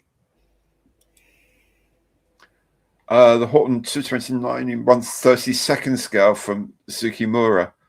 Oh, I hope not. I've got 2 more ones of those. Substitute the V into thought. There you go. So it's a Vought, pretty much. I have no idea what one of them is. It's Vought was a manufacturer largely of naval aircraft in the United States. Ah, okay. See, flappy wingy thing. Flappy foldy wingy thing, yes, absolutely. That operated from floaty things. Yes. Shepard did see World War II surface, but on a destroyer because Navy pilots had to have some sea service first. Yeah, very much the same. I think it probably is still the same now. You needed to have a watchkeeping certificate in the Royal Navy, and a lot of naval pilots used to do that on destroyers and the like. As an officer, you needed to have a watchkeeping certificate. Paul says 144th Ravel Concorde. Night going. Oh, good night, Julian. Thanks for hanging around, mate. Do take it out. I'll let you know what happens. That's a full. Yeah, full top, absolutely. Oh, still got your grandfather's ration. I've still got, because my dad served in the ranks. I've got my prisoner war card. Yeah, this is his top measure. Yeah. What? It's Royal Navy stamped, Royal Navy on the base, and there we go. That's his top measure. And somewhere there's his grog mug. Oh, there it is. His grog mug as well. So there's his grog mug. So you get your tot of rum, top it up with water. That's your grog. Your half pint of grog. There we go. Yeah, I've got my POW ID card and my Army crane license. Oh, that's cool. Was it made from plywood? Ooh. Oh, Joe's got to get a prescription. Good night, Joe. Thank you so much for joining in, mate. Really good to see you. I'll catch you on one of Mikey's streams, no doubt, very soon. Special hobby, flying pancake 148. I've got one of those, in fact. Don't forget. Oh. There it is. In fact, there we go. Which I'll be building on the 48-hour build. Ooh, we need to do Clue 2 now as well. Yes, go ahead. Clue 2. I have a US shark mouth. There we go.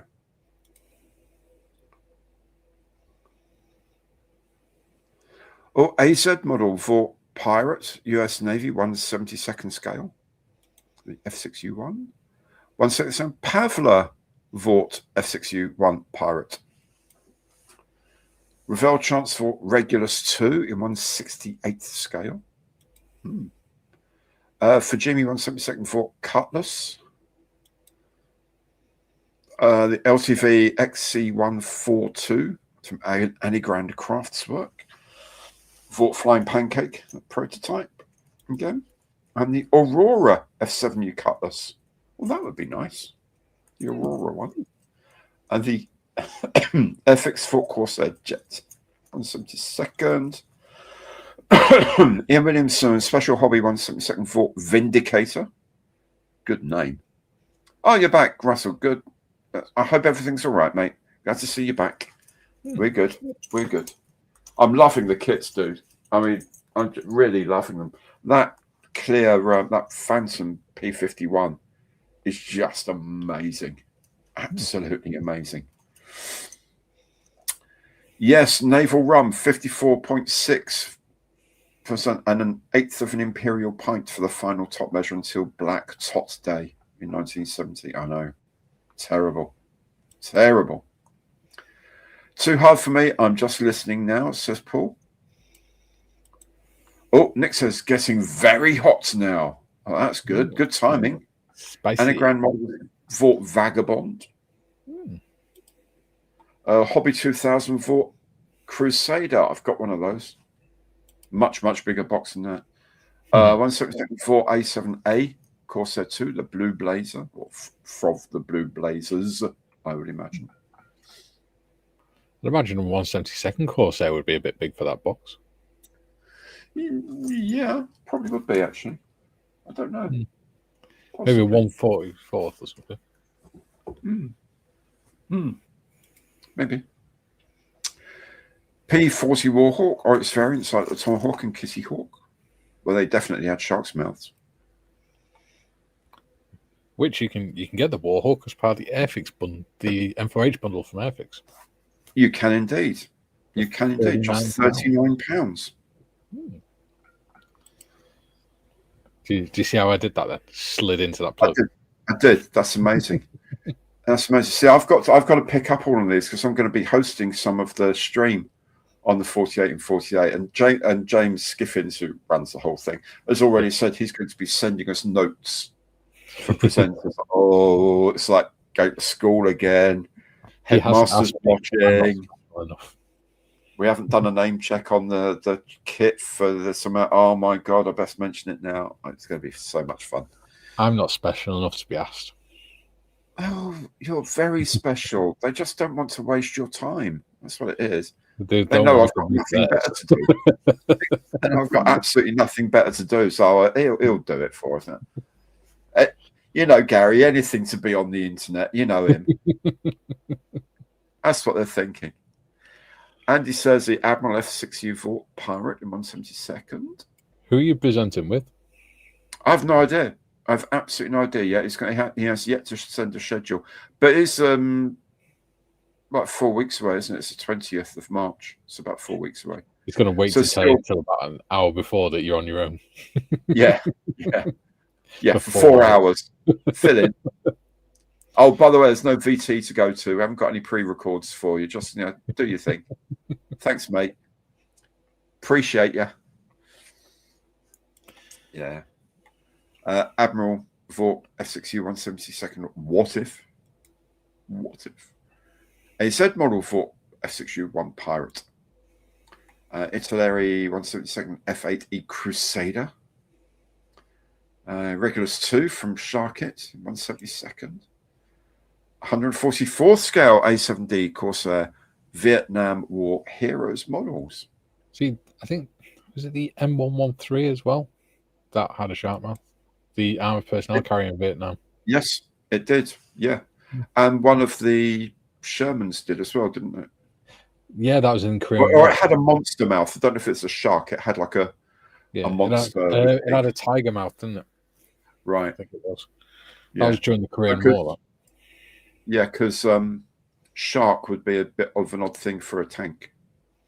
Just saying. Tiger mouth made sense in Korea. Yeah.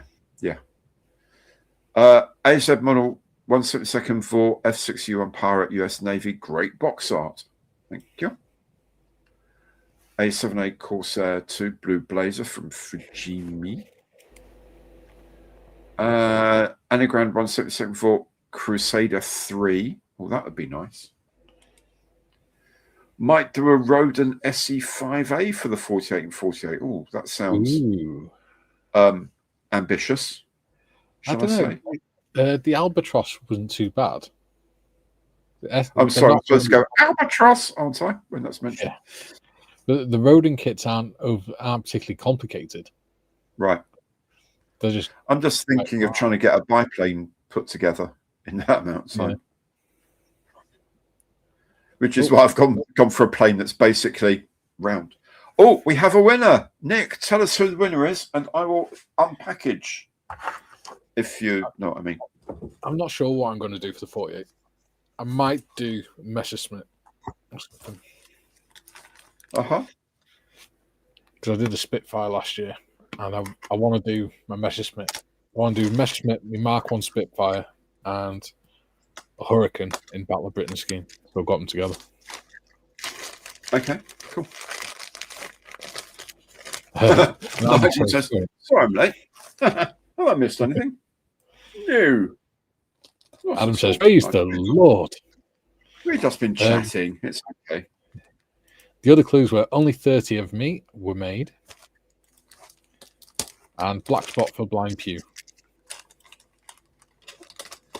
Now, you see, my reasoning was Black Spot for Blind Pew. That sounds like Treasure Island to me. And Pirates. It's from Muppets, from Treasure Island, isn't it? Yeah, Treasure Island, absolutely. Yeah. So that made me think of Pirates. The V, I just thought it's Vought Pirate. Okay. Then there were only, I think, 33, 34 Vought Pirates ever made. Because they were rubbish. And they had a strange composite construction. The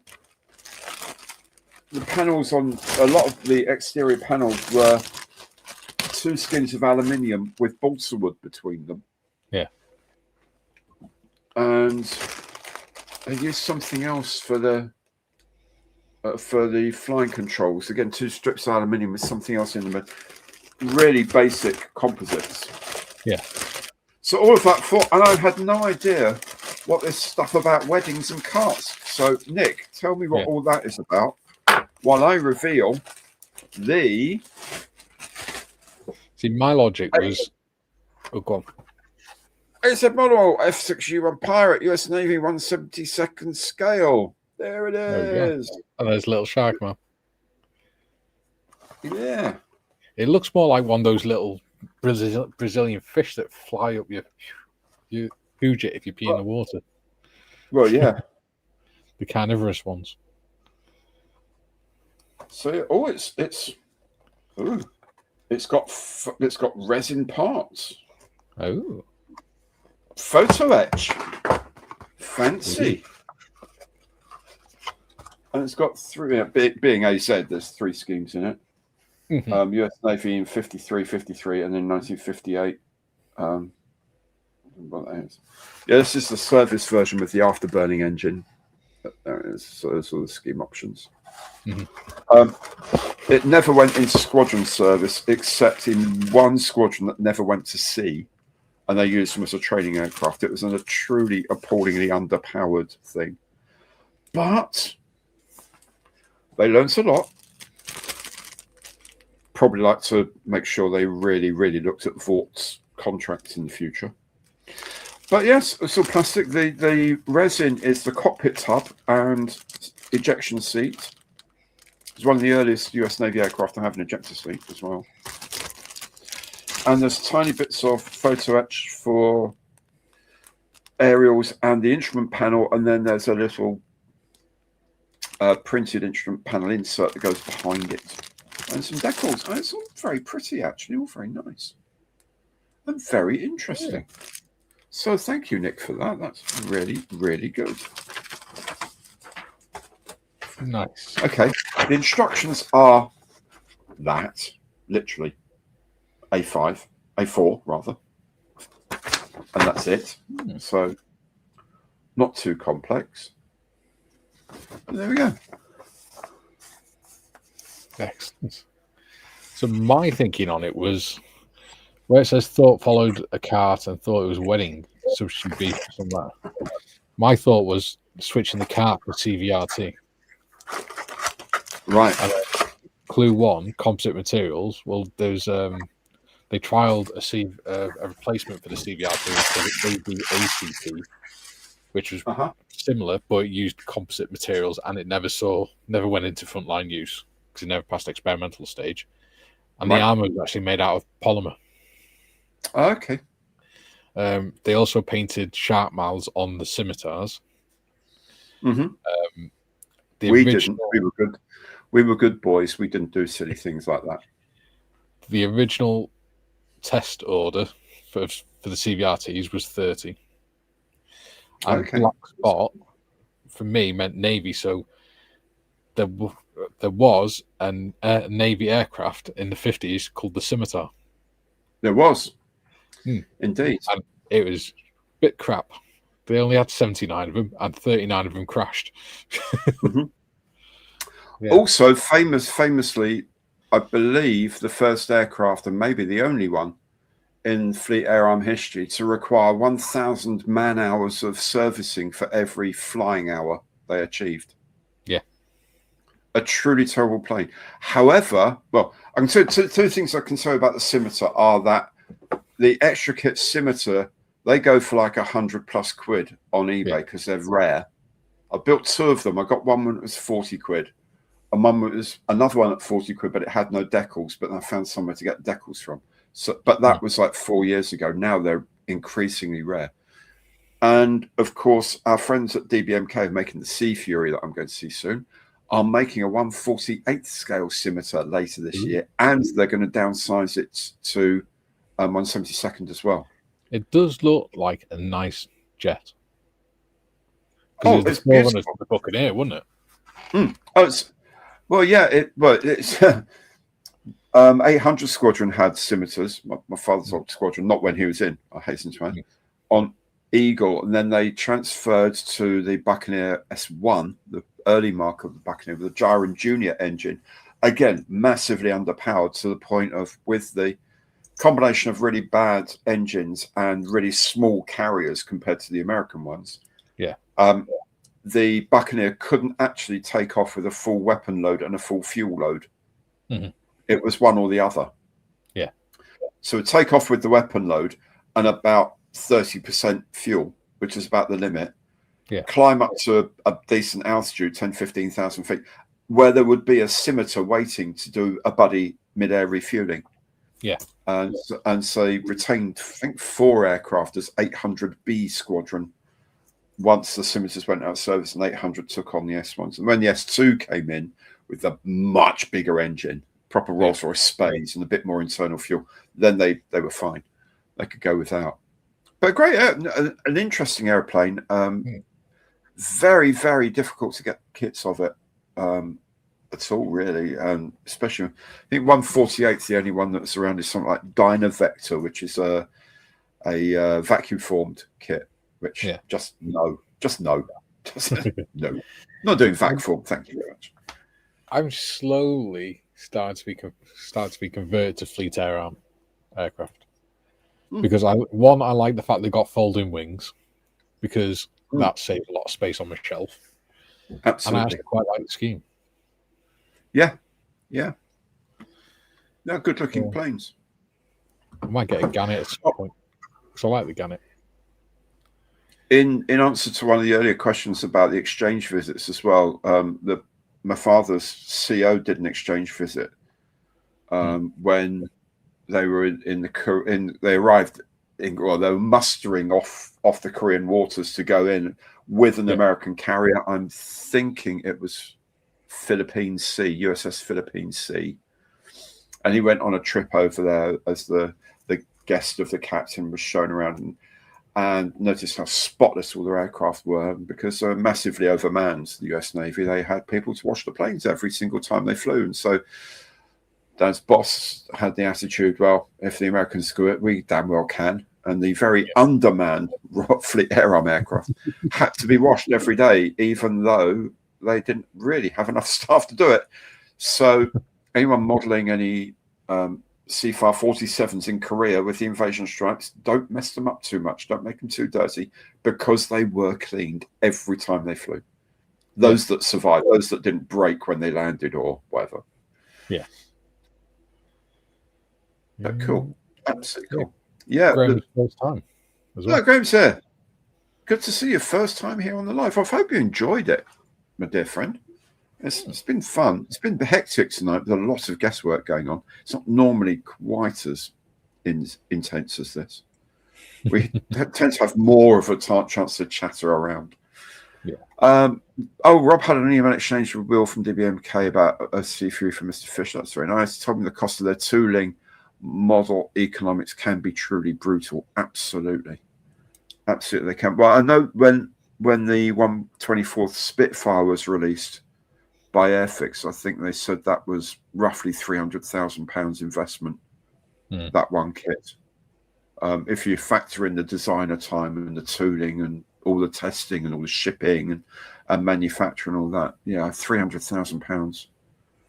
And it's not dramatically less. Obviously, the smaller the kit, the less it is. But even some of the really small ones, you're certainly looking at high five figures to get these things. So this 1/32 scale Sea Fury, which is an absolute beast of a kit, and has photo etch, and it has 3D print, and it has 7 schemes. They're not cheap. They're not cheap. But Will knows what he's doing. I think Will certainly seems to know what he's doing and has a very clear plan. And it's good. It's good. Oh, Reefer Madley's heading out. Lovely chatting with you too. Thank you so much for joining in, my friend. Really good to see you. Oh, doesn't matter. Doesn't matter, my friend. Always good to see you, Andy. Just make sure you give us a like on the way out. Absolutely. Absolutely. Just seen on E-Models and radio-controlled GBR2 racer. Oh, my goodness. Oh, dearie me. Oh, wingspan 510 millimeters. That's actually pretty big because GBs weren't big, but they have massive engines. It's about the same size as the Vulcan in 172nd. Yeah. In fact, it is, because I think that's Yeah. about Half a meter. Wow. Okay. Well, it's not impossible. It's stupid, but it's not impossible. 510 mil, yeah. Amazing. Dynavector made beautiful kits, though. Yeah, they did. Just not the easiest things to do. There you go. Another one who likes doing wing folds. There you go. I just like it because it saves space. Yeah. Well, it's fun. It's funny, and I've asked Airfix about this, and they came up with actually a really quite sensible answer. On the Buccaneer, they were stored with the radome folded back and the air brakes fully out. Yeah. Because if they didn't do that, they couldn't strike and blow because the lifts weren't big enough. Yeah. And they weren't going to rebuild all the lifts on HMS Eagle to accommodate them and other aircraft carriers. So the FX aircraft does have the extending air brakes. Yeah. They don't quite go wide enough because I think in flight they went about 80 degrees open, but for storage they went to 90 degrees. Yeah. And they don't have a rotating, a foldable nose. And Paramjet did say that the problem really was one of just being able to design it. Yeah, how to engineer it so that you could have it there and it would be secure using regular glue, given that you had to put nose weight in to keep the front net of it down. And if you had it closed, then the hinge couldn't be so big that it would mess up the shape of the aircraft, which made a lot of sense. But it's kind of sad that they didn't do it. The only way they could have done it is made the hinge optional and then do it so that if you're doing it with nose closed, then the weight goes in the nose. If you're doing it with nose open, you do it, put the weight under the cockpit or something. Yeah, and you'd have some sort of whatever the lever system was that held the nose in place, so you could close it over. Could theoretically be kind of strong enough to hold the nose in place. Yeah, and then he also said but to do the engineering of that would have put in a lot more parts, and there was a strict part count limit that he was up against. So. I'm sure you could probably scratch build a joint for it.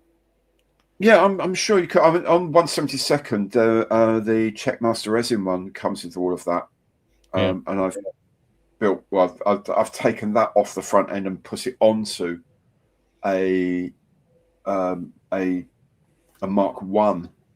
I changed the FX Mark 2 into a Mark 1 with some resin. And then put all the nose. But it was such a long piece of job, and I'm not going to do it in 172nd as well. So there we go. How the Harry or the missing run? I haven't actually picked that up again yet. So many things have come in the way. I haven't actually picked it up, but I do have it. And Sea Fury is a steal at 95 quid. I think compared with like the 100 quid or so you're going to pay for a 124th Airfix kit, it probably is, given that you get the resin and the photo etch and all the rest of it. It includes 7 schemes, cartograph decals, and the way they've done. I can't wait to show you close-ups of some of the design things they've done on it, because they're just so clever. How they've done some of this stuff is just amazing. So I'm really looking forward to do that. Was someone praising 80s Aston Martins had a nightmare job repairing the CRT dashboards in the Aston Martin Lagonda? Yep. The Lagonda was one of those things where they thought, you know what, we're making really, really, really good cars. Isn't it about time we made something really rubbish? And that was the Aston Martin Lagonda. It was appalling. Why don't we give it a try? Oh, it was horrible. They tried to put so much technology in it. And in the 80s, that was just such a stupid idea. It really was. And the company was going bust at that point anyway. Oh, it's too much to talk about, Jacob, but a lot of crazy stuff, and career and Malayan emergency, and eventually with the attackers going to Norway with the first naval jets, and then gave up flying because he thought naval jets really were not a very good thing at all. So went into air traffic at Royal Naval Air Station Ford for the rest of his time there. So, but he did lots of stupid things, frankly. Bless his heart. Built Harry running only a few parts in 1/350th scale. Yes, indeed. Yes, I'm guessing you've built the Invincible or something like that. Kev, yes, please get in touch with me and we'll arrange something for you. Yes. Staying up to midnight now, put 4 to go training on the mountain bike over my South Downs Way. Very nice. 21 miles in 1 hour, 20 minutes. I can do that. It's called the internal combustion engine. Yeah. But good for you, mate. Good for you. The cake was very nice, Rob. Mike, how was the cake? There you go. He sent me some cake. Very nice. With the kits, the gyrocopter and the Super Sherman. He sent me a Dr. Oetker birthday cake. Oh, nice. Oh, how charming. Yeah, because they sent MBK sent it because it's their 25th anniversary. Oh, okay. So they put Dr. Oetker cakes with a little 25th birthday MBK on it. Great. Yeah. Hey. It was very tasty thing. Excellent. Excellent. How's it going? It's going all right. Thanks. I think the F109 is here. It's like to get some paint on it. A few other projects have started that I'm going to crack on with. I've been shooting some review stuff. I've got some things to review, some products to review, some thinners and stuff like that to review. Where is it? The one I'm doing this week is the ultimate acrylic gold thinner that allegedly turns any acrylic paint into a self-leveling acrylic paint. Nice. So I've got some spoons that I've primed and then just gone over with different grades of sandpaper to see how self-leveling the paint will work. And I've got lots and lots and lots of different types of paint, like bits and pieces here of things. I've got some life color for a project and things like that I can test.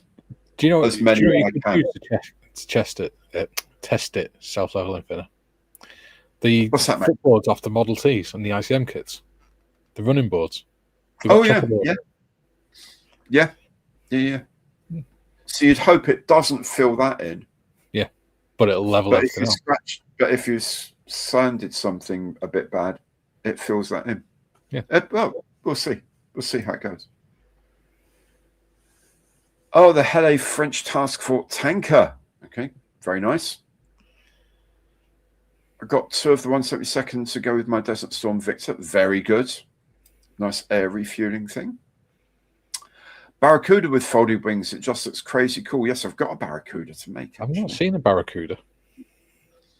The Barracuda. The Barracuda. Bonkers. Oh, and crikey, have just sat back down and started to sort the dogs up, just chilling out, listening to the chat. Oh, well done. Do toolings cost more to manufacture with higher parts counts? I always wondered why there are such restrictions. There are limits imposed because if you have much higher parts counts, then you have to go into several more frames. And the more frames you have, the more tools you have, or the bigger tools you have. And then the bigger tools need certain types of injection machines, which are expensive, and so on and so forth. Generally speaking, the higher the part count, the more it costs to design, because you've got the design time as well. Remember that it's not like they go into the office, say, okay, we're going to do I don't know, 1/24th scale F-35. Yeah. Oh, it'll only take a few days to design. It takes a long time to design and test and check and do all of the cross checks and that. Then they've got to lay the frames out. Then they run simulations on filling the frames with plastic. There's CFD packages they can run to test the frames. Then they've got to prototype the frames and then get them test shot and all that. Every time you add a frame, you're adding another set of those processes. So yes, generally speaking, it is.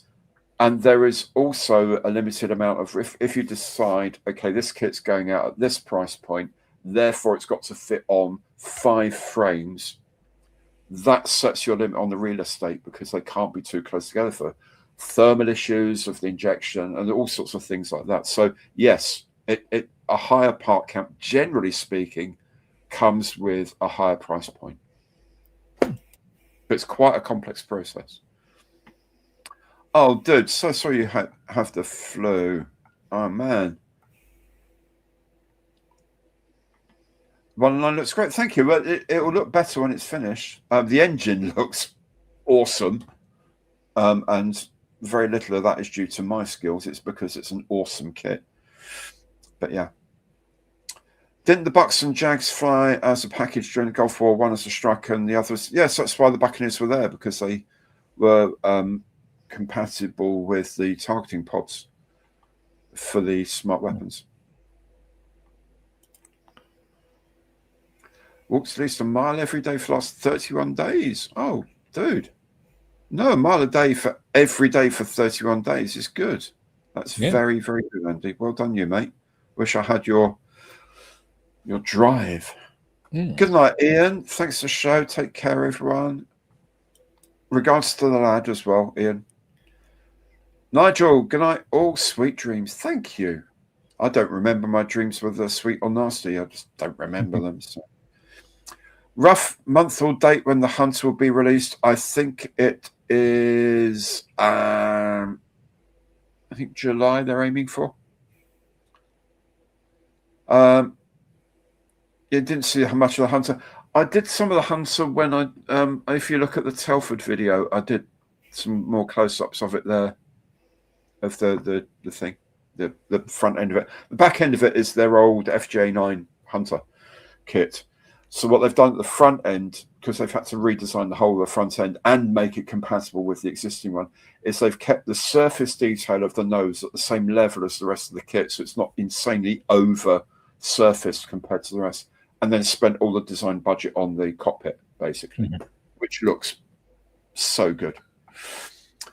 Oh, sorting out your mum's move. Oh, Matt, that's hard work, but best of luck with that. Currently isn't one in existence. Yes, the Overton are building a Barracuda. Interesting. It's a bonkers aeroplane. Absolute bonkers. Oh, greatly entertaining evening. Thank you for that, Jack. I'm so glad. So glad. And Gary will be back on Friday on mine. Yes, I will. Yes, I will. We've got a tornado build on Thursday as well. Oh, tonka, tonka, tonka. Yeah, I got to spray mine. Oops.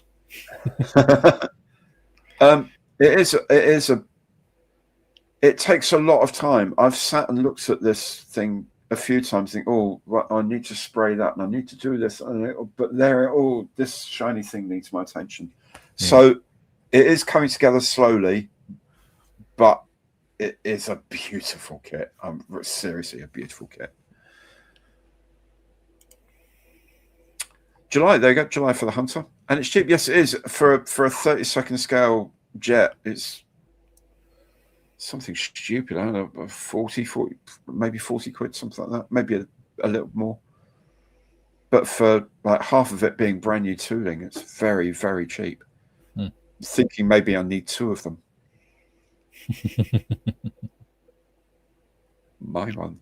I get to make my one, and then I'm thinking maybe a Raspberry Ripple one from the Empire Test Pilot School as well.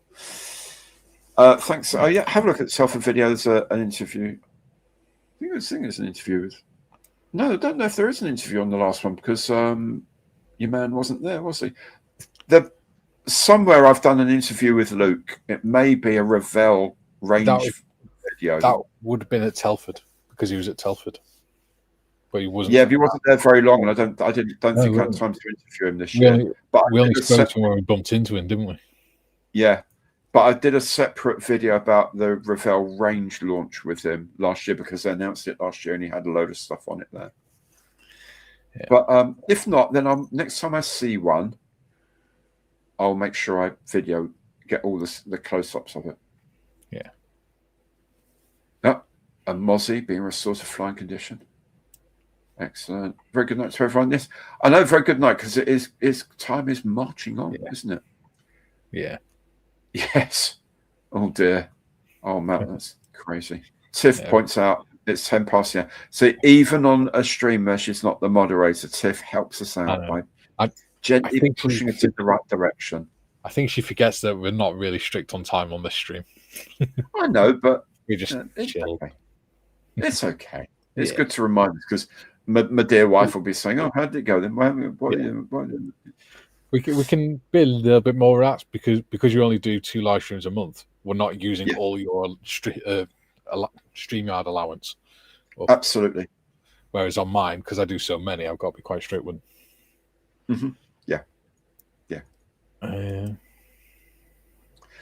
Yes, I'm sure. In fact, I may well see him before that because last when I saw him in Germany, he did say, "Oh, we've got to have lunch soon," and da da da da. So hopefully he'll be coming up to Hendon to be doing something that he won't tell me about, and then we can sit down and have a chat, and I'll see whether he'll do a bit of an interview as well while we're there. He's very, very good about that, very approachable and really helpful guy in that respect.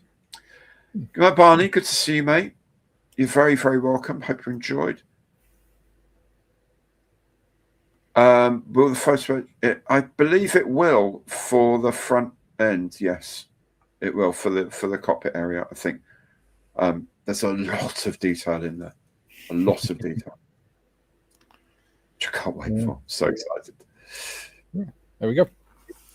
Okay, well, guys, we should say goodnight because it is getting on. I don't want to keep you all from your far more important things, and for me from catching up with my dear wife. So on a Thursday, normally you see it's easy because she just watches The Apprentice, and that's fine. But Tuesdays are a little bit more. Yeah. So thank you very, very much, all of you who are still like 69 people on the stream, even though we're well past 8. So thank you all for hanging around. Hope you enjoyed yourselves. I know it's a bit frenetic, but hope you had a bit of a laugh tonight and had some fun. Thank you especially, of course, to my dear friend Mikey here for keeping things going, especially as up until about 2 minutes before we started, we weren't entirely sure whether Mikey was even allowed into StreamYard again. Fortunately, he is. Unfortunately, just in time he came on. We kicked off the intro. He nipped off and got his stout, and then you got the seamless production we had tonight. So thanks very, very much, mate. Thanks, of course, to Russell and to Nick for providing all the kits we've chatted about today. Thanks to Julian for keeping us on the straight and narrow factually. And thank you, all of you, for joining in. If you're now a member, thanks to Crazy Locha. Thanks, by the way, Crazy Locha. Do remember to check out the members' pages on YouTube for the links for the members' stream on Thursday. And I hope to see you there. Thank you all very much. Have a brilliant week. Take very good care. Take very, very good care of the ones that you love. And I will see you soon. Bye-bye for now. Bye.